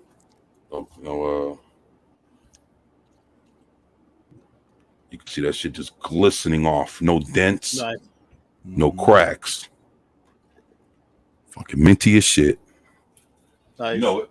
Are these any new acquisitions or just stuff you've had for a while? I mean, this is this stuff that I've had for a few years. Some random stuff. There's nothing there, nothing new, man. I can't afford to buy no new shit, but Right there. I could afford to show off the old stuff. So That's good enough, man. Hell yeah. We all love seeing it, man. This is annual right here? yeah, this is actually Annual 8 or whatever it is. the first time Wolverine fought Captain America. Oh, dope. Yeah. Mike Zeck. Yeah. Yep. And it's funny you say that because it's autographed by Signed Mike by Zeck.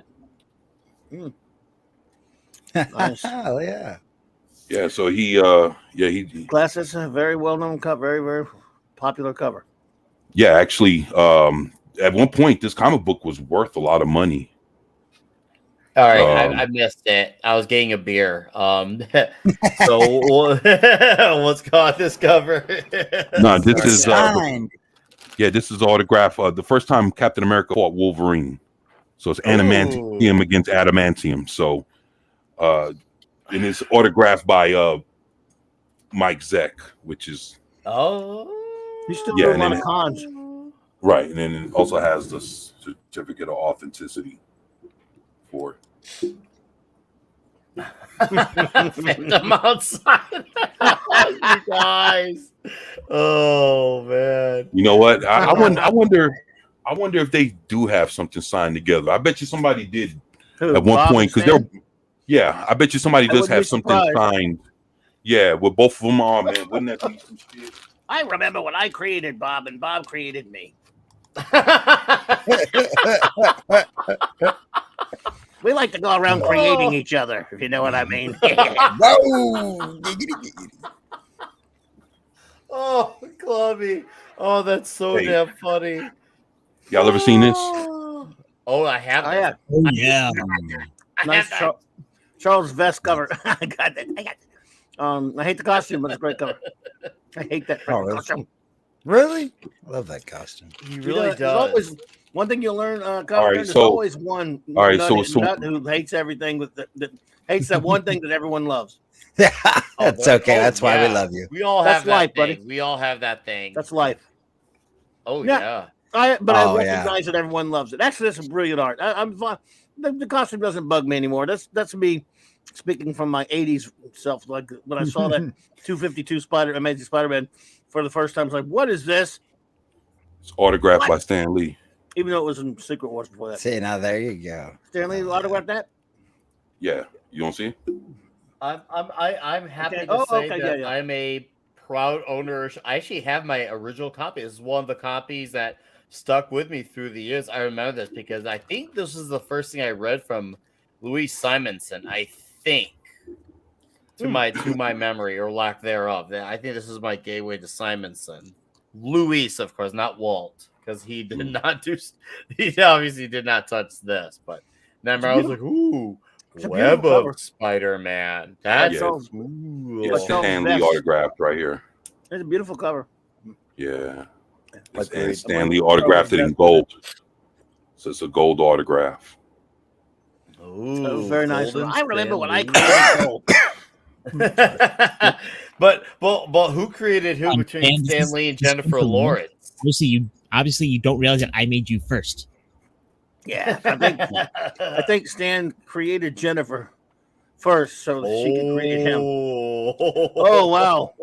I love me some What Groove. is that? Oh, that's Oh, dude, rugged ass. what's going on here? Sergio, It's man. Gru. Gru with the Wanderer.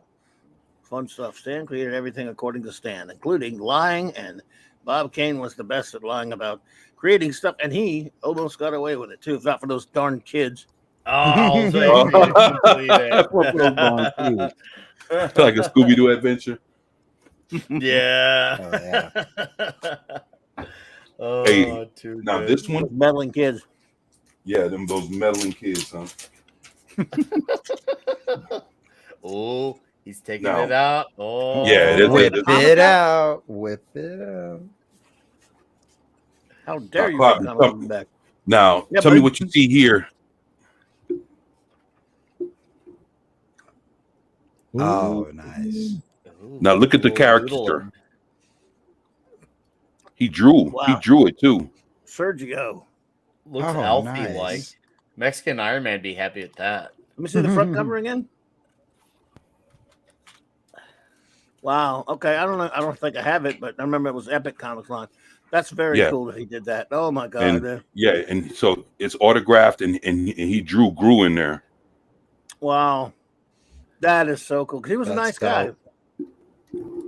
He was a Yeah, nice guy. I so- liked Gru. Gru was a funny Conan parody.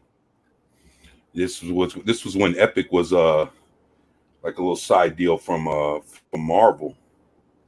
Yep, that's right. Epic Yeah. Comics. It was basically a way for Marvel to do comics creator owned. You know, like see you read it. Oh, you guys are these comments fed them outside here and tell how deep I remember they're just all had both the comments on Epic- this one. Epic was a way where Marvel could distribute comics, but the owner could still own their own material. I mean, the creator of the comic could own their own work, Right. which is really odd coming from somebody like Marvel. The thieves that they were, but then so was DC. Yeah, Always Hercules. be more Hercules. You see who autographed it? You see who's autographed it over by Hercules' I head? hope Bob Layton. I Yeah. can't tell. It's like it's blending in with the stars. The only guy that matters on that. Nah, was it's Bob right Layton there. did Look at it. everything. It's in silver. Yeah, there you go. That angle. Last you can see year? a lot better. That was a 4-issue. That was such a fun from 1982. This was a fun 4-issue miniseries. Last year, my buddy Mark D with a C and I reviewed the whole 4 issues one night and had a blast doing it. You ever get a chance to read that comic? Yep. Talking about these? Yes, sir. Now, it was a lot of fun. I tell you what. I highly recommend it. It's a great read. Look over his head. Bob, Nice. more Bob. Yup. Bob Layton did a nice job. And Bob Layton's also a nice guy. Now, cool. Look over his head. Bob. Thanks, Bob. He wrote it, drew it, and mostly inked all of it. Now, look at Galactus's beam and shit. Oh yeah. It's there. There he is, Bob. Yeah, Very you can cool, kind dude. I of love yeah, it. there you go. I love it, man. That was Yeah, a it's really a fun neat- series. Miniseries. So to have him autograph all 4 of these comics, man. Fancy. Yeah, well, you know, it's your boy. I love it. And he did a second one later. A sequel to that. That was a okay nice as well. cover. I really like that. Let cover. me ask you this: was the sequel as good as this one? You know, in my opinion, not quite as good. Yeah, I don't remember it being that No, it was good. good. But it was But by then Bob, but it was okay. Right. Yeah. It was Yeah, I'm okay with Hercules, but I don't remember it being just memorable like It was that. better. Huh. Agreed. And then they did a graphic novel. Hey, check this out. You know what this is? Ooh. Wedding. No, the wedding album of when Jurgens. Superman married Lois, autographed by Yeah. Dan Jurgens. Mhm. Nice. I love the art on this issue. I mean, it stands out. Look, I mean, bright colors. Oh, yeah, it's Thinking- beautiful, man. I mean, This it's really is the anatomy. This is just a. It yeah, this pops thing off is the thick as page. hell. Yeah, and then you can see the S and Yeah, the embossed. yeah, and Oh, there is man, an S there. yeah, that thing is sweet, man. And then his autograph on top. You know, it's Sci-fi for me on TV. Put something up there. So, got the entire 50-issue run of Eric, Son of Thunder by Roy Thomas. Who's at a con in Houston that a friend of mine's at right now. You know, there's a con in Houston going on there. 24. yeah, it's Comic Palooza. Yeah, buddy of mine's at that now. Palooza. That's a great name. Roy Thomas is there. Hello. There's EVS. Damn, EV. yo. Oh yeah. Hello. Oh, dude. Oh man. I've got that- some of his comics. I was I showing those off a definitely couple have weeks this. ago. Yeah, man. If I ever get a I was meeting, a- I have to have him sign some of those. When I was a late bloomer to DC and I was told I should read the Jeff Johns run of Green Lantern, because even though I wasn't reading DC, I was aware of the stigma that was attached to Hal Jordan because of that whole Parallax BS. So I was like, hey, start that Green Lantern Rebirth.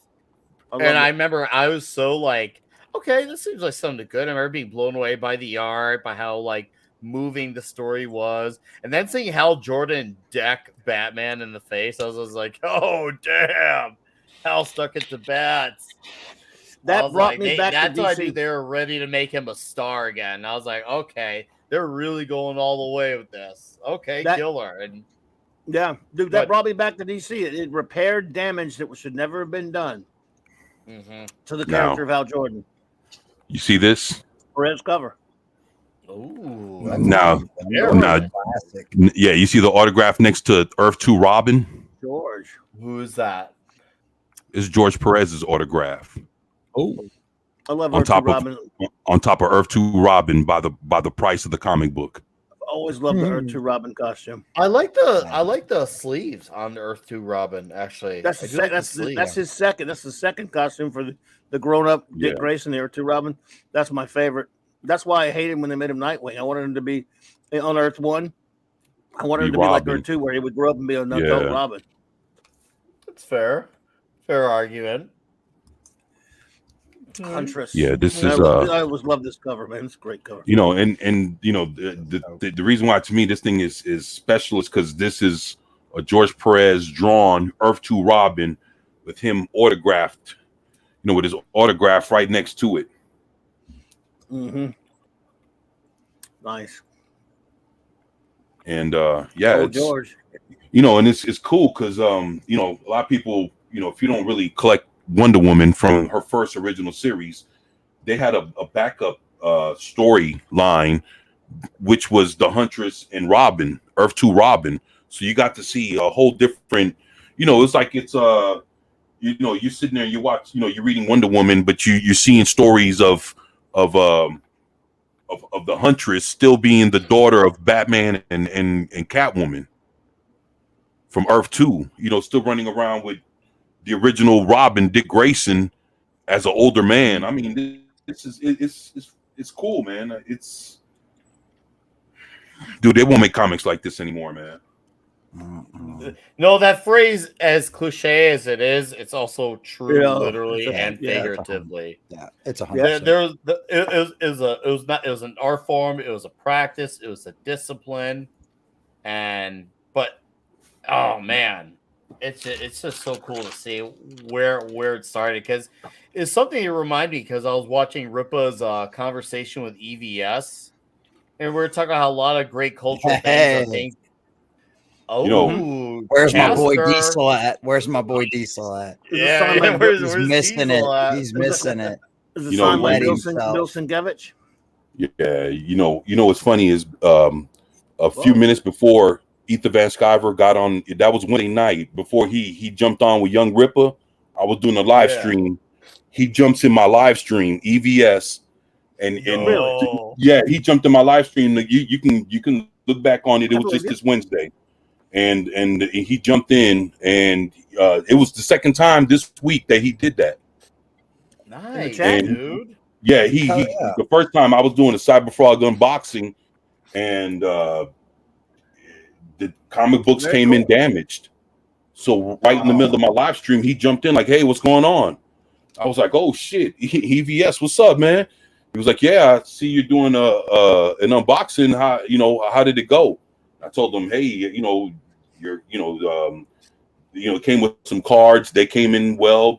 They came with a Cyberfrog toy. They came packaged well, but all the comic books came damaged." And I told them, I said the way it came in. I said if you'd looked at how the first Cyberfrog Blood Honey was packaged and sent to everybody, it had a hard cardboard packaging that you'd have had to do some damage to the package in order to destroy the comic.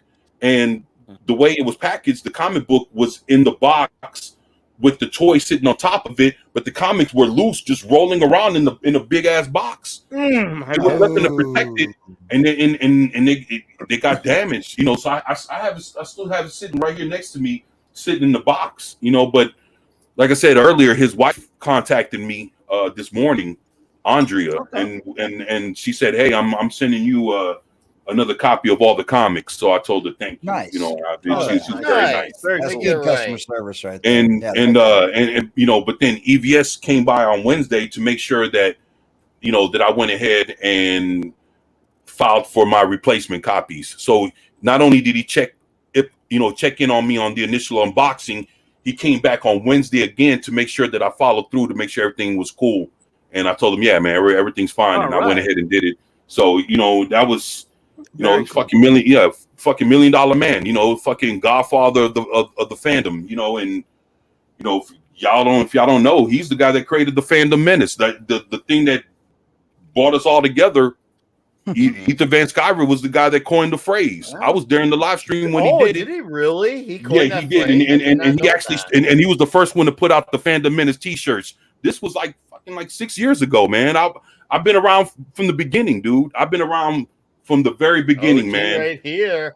Yeah, so I've been around when Ethan Van Sciver, like his first year of him starting his YouTube channel, he was doing showing people how to like he would go into like art stores and like Hobby Lobby and shit like that and tell and would show everybody what pencils to use, what pens, colors, all this other stuff, for him, if you wanted to do your comics, and get better at your art. And he started off like that. If you look at him at the beginning, he wasn't doing none of this shit that he's doing now.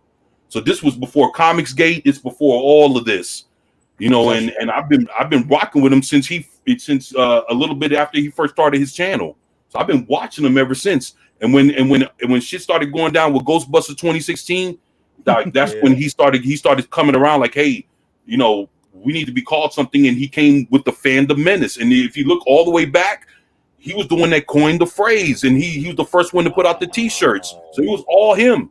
I was there in the live stream when he did it. So if you want to know who actually came up with it, the thing is like, but then when he did it, of course, you know, you got, you know, world-class bullshitters. You had, you know, Midnight's Edge, you had Nerdrotic, you had Geeks and Gamers, you had everybody else that came in and, you know, and was a part of it, and everybody played their part. But Ethan Van Sciver was the one that coined the phrase that we all, you know, use, you know, as the banner. You know, we you know, that was our umbrella, man. We all ran behind that. That was all Ethan, man. He's the godfather of this shit. So, you know, if you ever, you know, wondered how it all started, it started with him, man. That is awesome there. Yeah, I know he's live right now. He just helped Graham Nolan get 100K and his Joe Frankenstein. Oh, hell yeah. I was backer 69 on Joe No, Frankenstein. you were. I was. You better take a screen. You better take a screenshot of that. That better still be listed on there somewhere. All right, good. Let me dig for it. Yes, Spawn. Hell yeah, Spawn number 1. I go dig up my copies. No, yeah, buddy. Right. Yeah, man. I'm digging for my backer 69. Probably sat in there waiting, just kept refreshing the button. All right, there's 67. All right, there's 68. All right, now I'm gonna buy it. I was pretty lucky with the Spawn comics. Very nice. Oh, yeah. Going all right, away. Hold on. I have a photo. I know where it's at. I've got the receipts. We believe you, Nick. It's okay. We believe you. No. You don't. We believe you. Look, this is what you've created. Hey there, Kate. By the way, Kate is lovely, so I have to figure to say hello to her. Yeah, very nice. You know, we don't get the ladies in very often. So. Hello, Kate. Oh, she's a cool lady. She hangs out on the comics division, yelling at park cars and TNT. Yeah. So, yeah, lovely life. She survives the Dicks division. See that picture again? Well, I mean, she's a trooper. Well, it's my first time seeing her, so pleasure to meet you, Kate. Beautiful. Hopefully, you like Thundercats. Right. Star Comics. Yep, Thundercats #1 from the first time they ever been put out. So. Oh yeah. Yeah, man. Yep. Thunder, crap. Boy, I love that noise I'm hearing over there. Oh, I got it. Okay, I'm gonna share my screen real quick. What's up, Eric K? Eric K. What's up, Eric? I don't believe this Nick. is my proof that I was backer 69 on Graham Nolan's Joe Frankenstein. And I believe you. Yeah, I believe you too, man. I didn't. That's fucked up.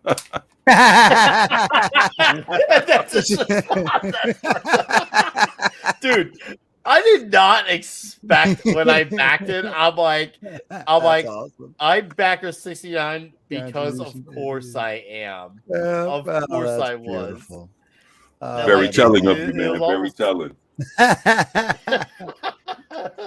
Oh, why? My uncle had like an old school, like probably like 68. I don't know. What was some of the early years of the Novas? When did they come out? Like the 60s or the 70s? It was one of the old, 70s. It was one of the old ones. And he on the back, it was a classic car. He took it to car shows, won all kinds of awards and stuff like that. But on the back of it, it said "Wine me, dine me, 69 me" in the back window. Oh wow! My uncle wasn't playing. That was great. Oh yeah, there you go. Masters of the Universe. Ooh, getting some He-Man on. There you go. Yeah. Oh yeah, man. D-Bud, this is me not saying anything about George Tuska. Because D-Bud likes George Tuska art. Oh, come on, man. You didn't like it? Oh, yeah, well, no. 24. We're gonna have you show off a few more, and then we're gonna transfer on to Caster.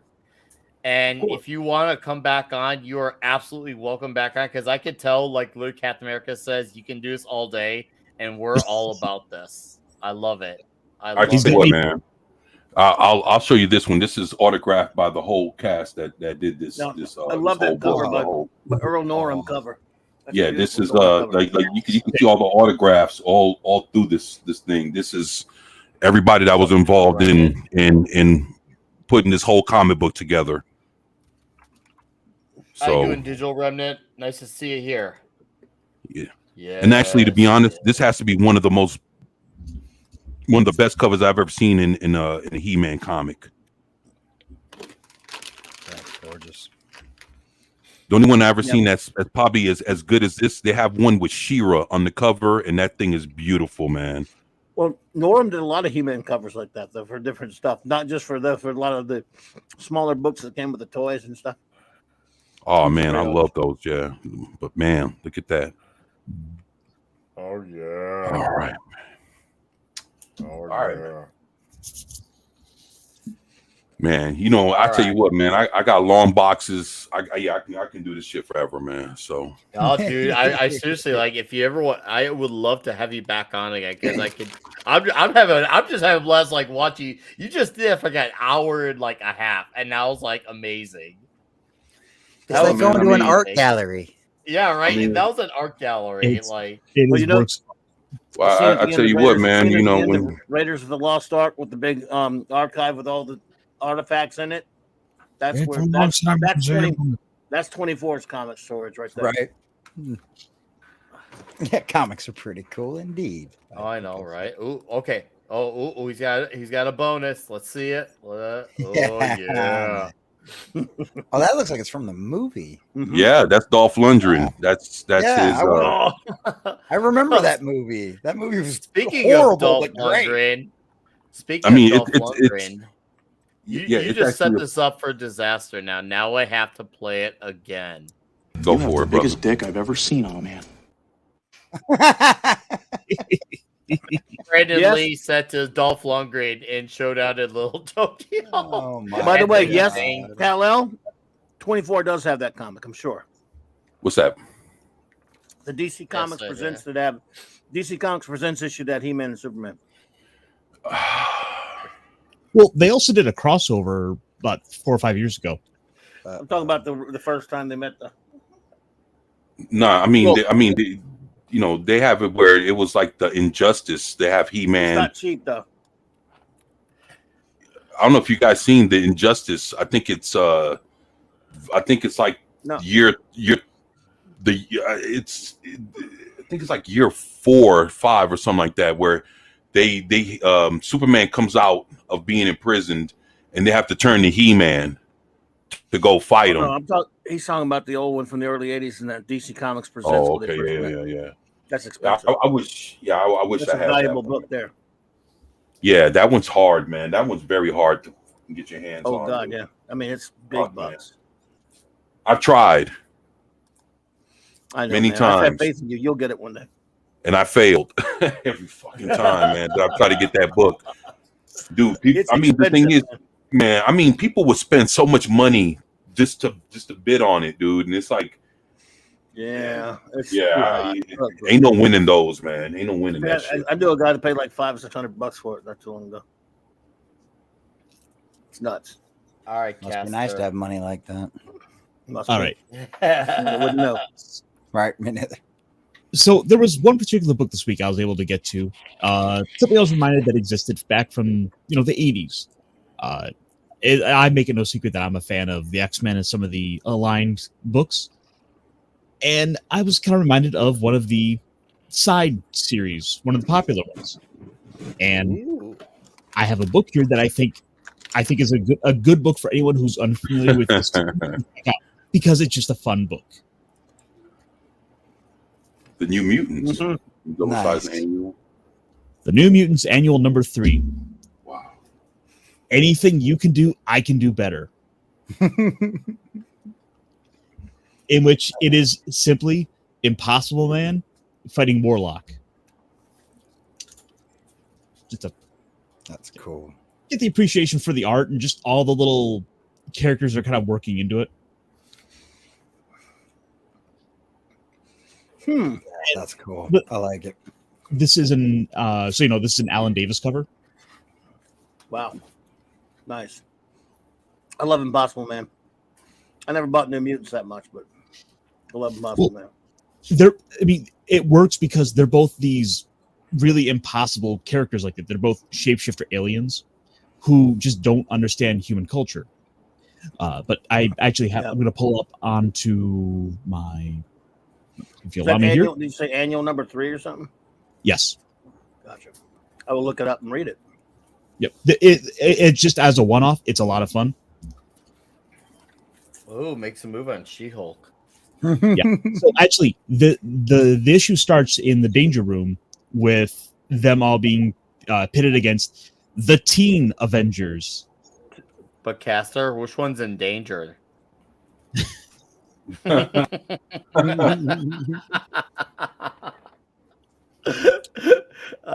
think that may be a mutual feeling. So there's a couple little things in here that I think are kind of fun. Like for example, Sunspot is something of a ladies' man. It's a fun book because I mean they're teenagers in the 80s. They get a lot of they're big into pop culture. He'll say things like "Holy Madonna" or "Blessed Madonna," as like these little things they'll call out. They're always watching like Magnum PI and Miami Vice.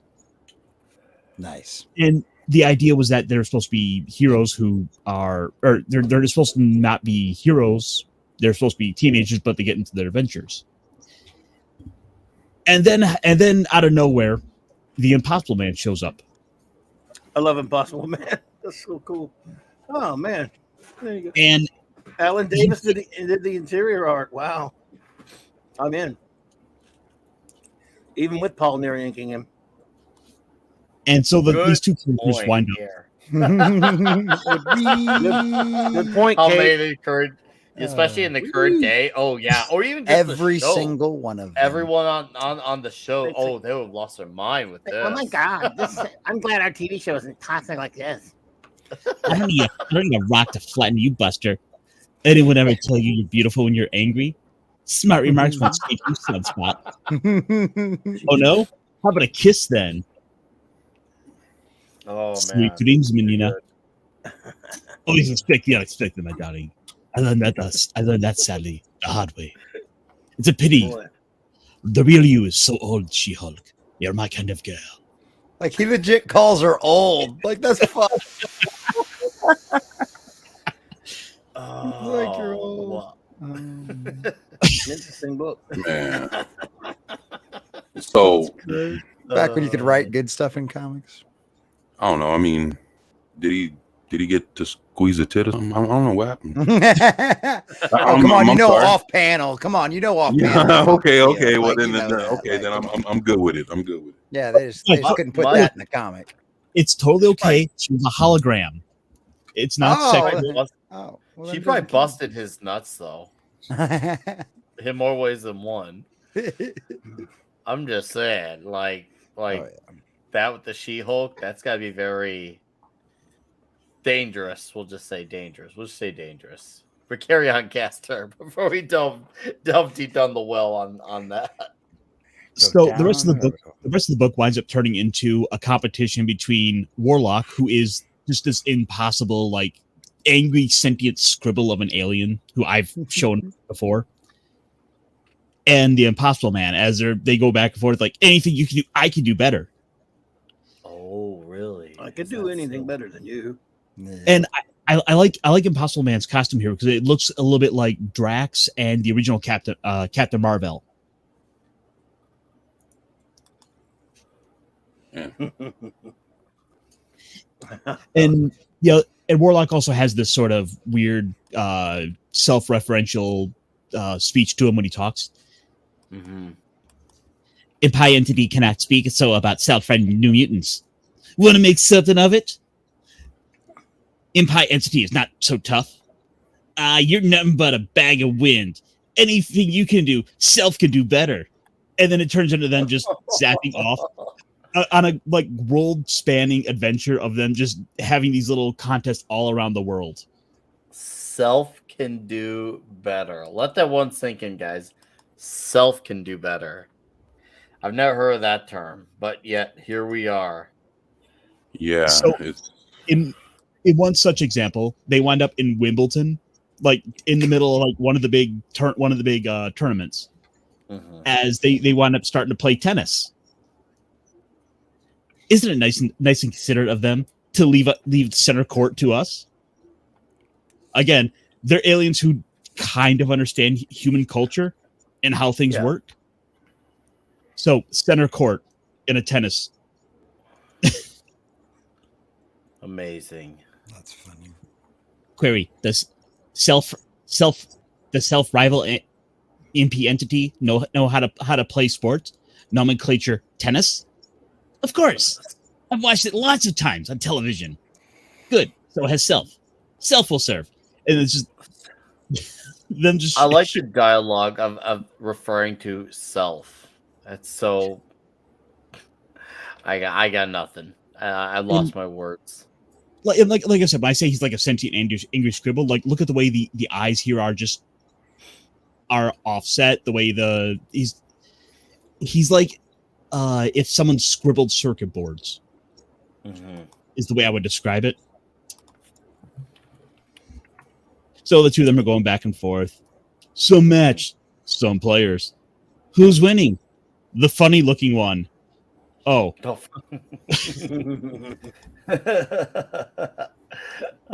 Too good. And then there was like one last little bit here I want to show up because I legitimately I want you guys to go out and check this book out because it's just a fun book. Okay. But because they're superheroes, they wind up starting to fight because of course they're going to. That's what superheroes do. Yeah, absolutely. So they started like taking on the forms of different heroes. At one point, one takes on the form of Spider-Man, the other one takes on the form of like Captain America, and they're in like New York City fighting. But just because for Nick here, I wanted to show this little page off as they're arguing over dude, Rambo and Rocky.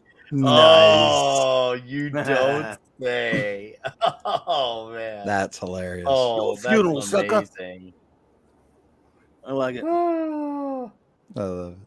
Yeah, he turned into Clubber Lang and fucking popped his ass. That's some shit turned into Mr. T. Wow. Fine. If you want to be the heroes, I'll play the villains. Yo, a funeral sucker. Love it. So there is a solution that comes for these fairly bizarre characters, but I think that's the really dumb and fun part about the way this book ends is how they decide who wins the contest. And that, my friends, I think I'm going to leave for you guys to discover. You're I a will funeral read it. sucker. I am so sold That's on great. this. Now, remember, everybody, it is Chris Claremont on the script, so expect a verbosity, but still. No. Also, we also got at the appearance like the Impossible Man ship just showing up on a page. Ooh, that's a nice. Oh, That's cool. real nice. You flip the page; it is an entire page filler. Wow. Yes, nice. That's dope. Well, As Alan it Davis should is be. great, even with Deere inking him, it's kind of cool. So yeah, The New Mutants is a fun book, especially if you're getting into all the X stuff. Some of the things in there tied into into a lot of other big events within Marvel, such as and most notably Inferno. Yeah, that's about in that time, huh? Yeah, because everything that happened with the Inferno event was because of the events of the New Mutants. Like, because it's all centers on one of the characters in here, Magic. Okay. So yeah, this book is it. and they go from they go from playing in Wimbledon, they go to Rio de Janeiro, they wind up in the middle of Moscow, in the middle of the Cold War, fighting as like Captain America and Baron von Strucker. Oh yeah, Baron Strucker, nice. I like that. I like that a lot. Well, Caster, you got any other goods to show? No, that was just the one book. I at least I wanted to kind of get into and talk about one of these books at least. Okay. Just- Because like, hey, you've got to have a little fun book. Oh, of course. You do And got just a little fun. Love those. last little. But like I said, it's not tied into any bigger continuity, not into any bigger story. It's one that you can come into easily with no understanding of who half these characters are, to be able to read and enjoy. And then, hey, maybe you'll want to say, I want to know more about this weird, angry, like scribble monster named Warlock. Which, funny thing that Marvel effectively had two characters named Warlock who were tied to another character also named Magus. Hey, really? Yes. Oh. Which, here, let me pull up one thing. I posted this in the Gilded server, but this is a bit of Bill Sienkiewicz art tying into the New Mutant stuff he did. Oh, cool. Yep, that's totally his style. Yeah. Yep, I definitely recognize that style. He likes his bodies to look massive. That's for sure. He did Body's crazy always stuff looking huge. on the mutants. Magus. Hot damn, dude. That is a killer design. I like it. I like the way he draws the fire too. Like I said, Yeah, it's a fun book. It's one I think more people should check out. Mm-hmm. And yes, it's a bit of a father-son relationship with them, where the father tries to kill the son, and the son is supposed to try to kill the father. But Warlock is a bit of a mutant among his own people because he doesn't want to play into that dynamic. So he's sort of one of the first non-human mutants that were introduced into the Marvel universe. Mm-hmm. Huh? I did not know that. But more you know. Absolutely. Say, Clobberin. Yeah, buddy. Yes, Are you familiar with inkers? a bit. Inkers? Yes, sir. How about Herb Trimpe? Herb Trimpe was mostly a penciler, but he did do some ink work from time to time. He started out doing some inking and some of his early stuff, like on John Severin and Marie Severin and stuff. Now, mostly he's known as a penciler, as you probably know, since he's the co-creator of Wolverine. Well, look on top of the Grim Reaper. Wow, some Trimpe. He's like, I love Herb Trimpe. Yeah, well, just in I think case. the penciler is probably Marie Severin or John Severin or somebody like that. But he inked this one, I guess, right? Yeah, but this is issue number 2 of Marvel's Chamber of Darkness. So this is like their horror line of shits, So, and just to see old Herb Hancock on the comic. Nice. I love it. Well, I love Herb Trimpe. So. Yeah, so in case folks Nice stuff, ain't man. never heard of him or never seen anything he's ever worked on, he's a he was pretty good. He's the co-creator of Wolverine, Len Wein, so Right. So there you go. and Roy Thomas. So Right. yeah, he wrote through the first appearance of Wolverine. He drew Hulk for many years. Drew a lot of, like I say, he's largely remembered as a penciler. Some of the great stuff. Yeah. So, This is I love had a it. chance to get this some years back. Yeah. Oh, cool. Yeah. Nice. Yeah. So I love Herb. Never got to meet him, so it was tragically. Love his stuff. say it again. Never got to meet him, unfortunately. He's one of the ones that. Right. There's a few that slipped through. Got to meet a lot of my favorite comic artists and writers, and inkers, whatever. But there are a couple that I really wish I had got to meet. He's one of them. Yeah. So you guys have it. The co-creator of Wolverines. That's his autograph. Yes, sir. Beautiful. I like. There you have it. And of course, a All prolific there- Hulk and- artist. One of the and- prolific Holla at your Hulk boy. artists. Holla at your boy. Oh, Hey, look. Have y'all ever seen this? Show it off. What you got? Oh, Batman yes, and I've Predator. seen it before. Nice. Yes, I've seen that before. I have seen this. That's I awesome. love the connected Is cover. this the first one? Mm-hmm. Yeah, this is and actually both of these covers connect, you can see where they. Yep. That's sick. But you know what's interesting about these two and this one? Mm-hmm. All three autographed by the writer and Didn't Dave Gibbons write artist. that one? Huh? Didn't Dave Gibbons actually write that first one? No, it's actually the Andy Kubert Kubert brothers. did the art, right? Well, no, the art, but who wrote it? I thought Dave Gibbons wrote it. No, it's both of them, Andy and Adam. Well, they did the art. Yeah, I just thought. For some reason, I thought Gibbons wrote the comic. Yeah, so I got all three of these, autographed. Yeah, I got them autographed by Andy and Adam. Yeah, they did the art. Yeah. Yeah, so this is the Kubert brothers, man. Joe Kubert, man, with the the Kubert School of Art. Right. Yeah. Come on, man. I know. Come on, man. Oh, I know that you know the writer. Well, but the thing is I love the fact that we can sit here and talk about this and say, hey, you remember this? You ever heard of that? Da da da. Right. And it's. And then the thing is, all you guys know a bunch of shit, man. So if it's not Klobby, it's one of y'all that can. Like I said, it was written by Gibbons. I know the Kuberts did the art. And actually, Paul Galassi did some art on some of them later as well. But yeah, so Gibbons was known mostly as an artist, but he did some writing. So okay. So fortunately, it's got to be the part where I got to wrap things up. But here's the following thing. So next Friday, we're going to have Jason Sandberg on here to promote his comic book Jupiter, which within his first 48 hours, he hit 1K already.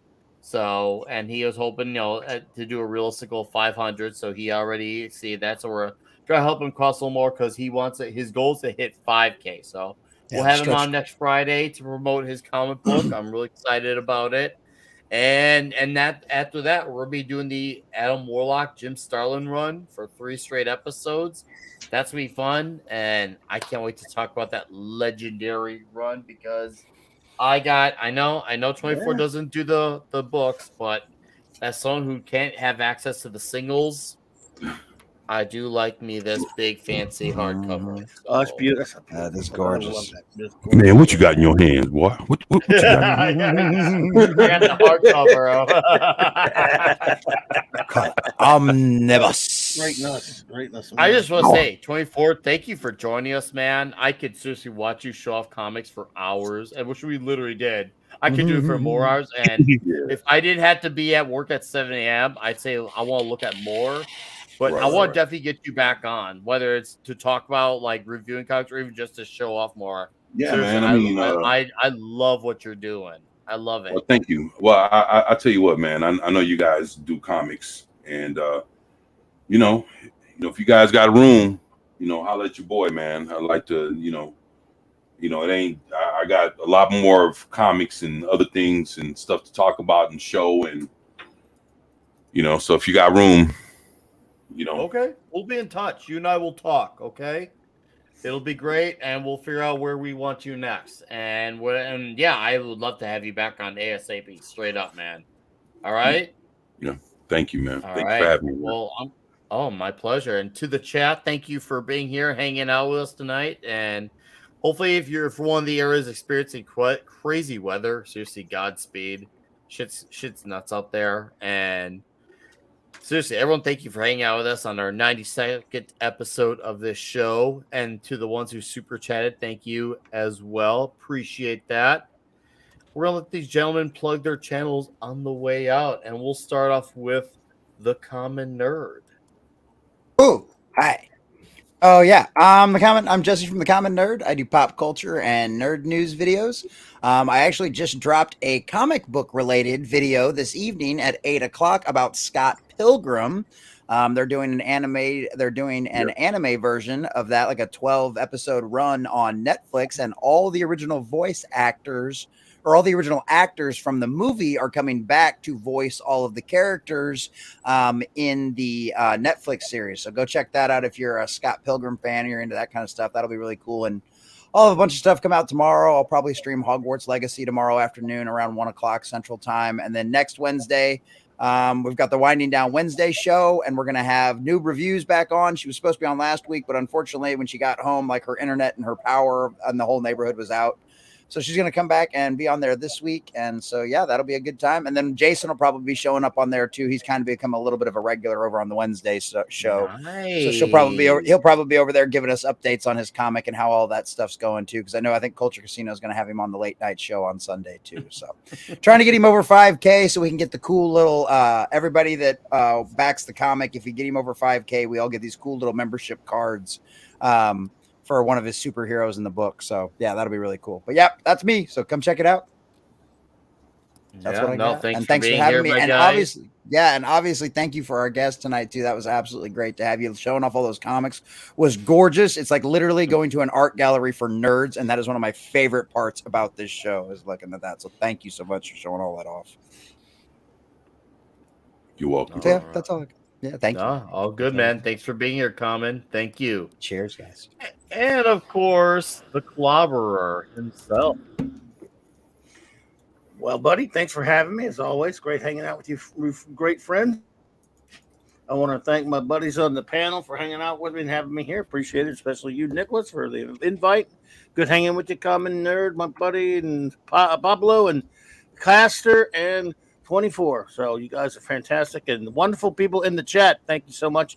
Tomorrow night, of course, Raquel and I on our usual Trek Time Clubby channel, Saturday Night Star Trek, 9 p.m. Central Standard Time. We're starting season 6 of Deep Space Nine, 4 episodes to be reviewed. I'll be over to hanging out with our mutual good buddy, Mark D with the C, tomorrow night on his channel, 10 p.m. Eastern for the Sunday Night Geekery. And then Monday night, I got a special Monday Night Mark C Comics Talk plan where I will count down my top 25 favorite episodes of the Justice League / Justice League Unlimited cartoon from the 2000s. I'm going to pick my favorite episodes and talk a lot about that show. Great animated series. And then, of course, all over the place, nonstop streaming throughout the week. So thanks for having me, buddies. No, thank you, man. And I will definitely be catching the replay of that because that is freaking awesome here that you're doing one of those. Thanks. I cannot wait to hear that. Yeah, Killer, dude. Have a great night. Have Thanks, a great buddy. weekend and absolutely kill it on Saturday Night Trek and give Raquel my regards. And then the Iron Caster. Why, hello, I'm Ironcaster, and I'm all over the place. Tomorrow I will be over on the T-shirt Historians for the Week in Geek, where we will be hopefully talking about anything except Wizards of the Coast or Dungeons and Dragons.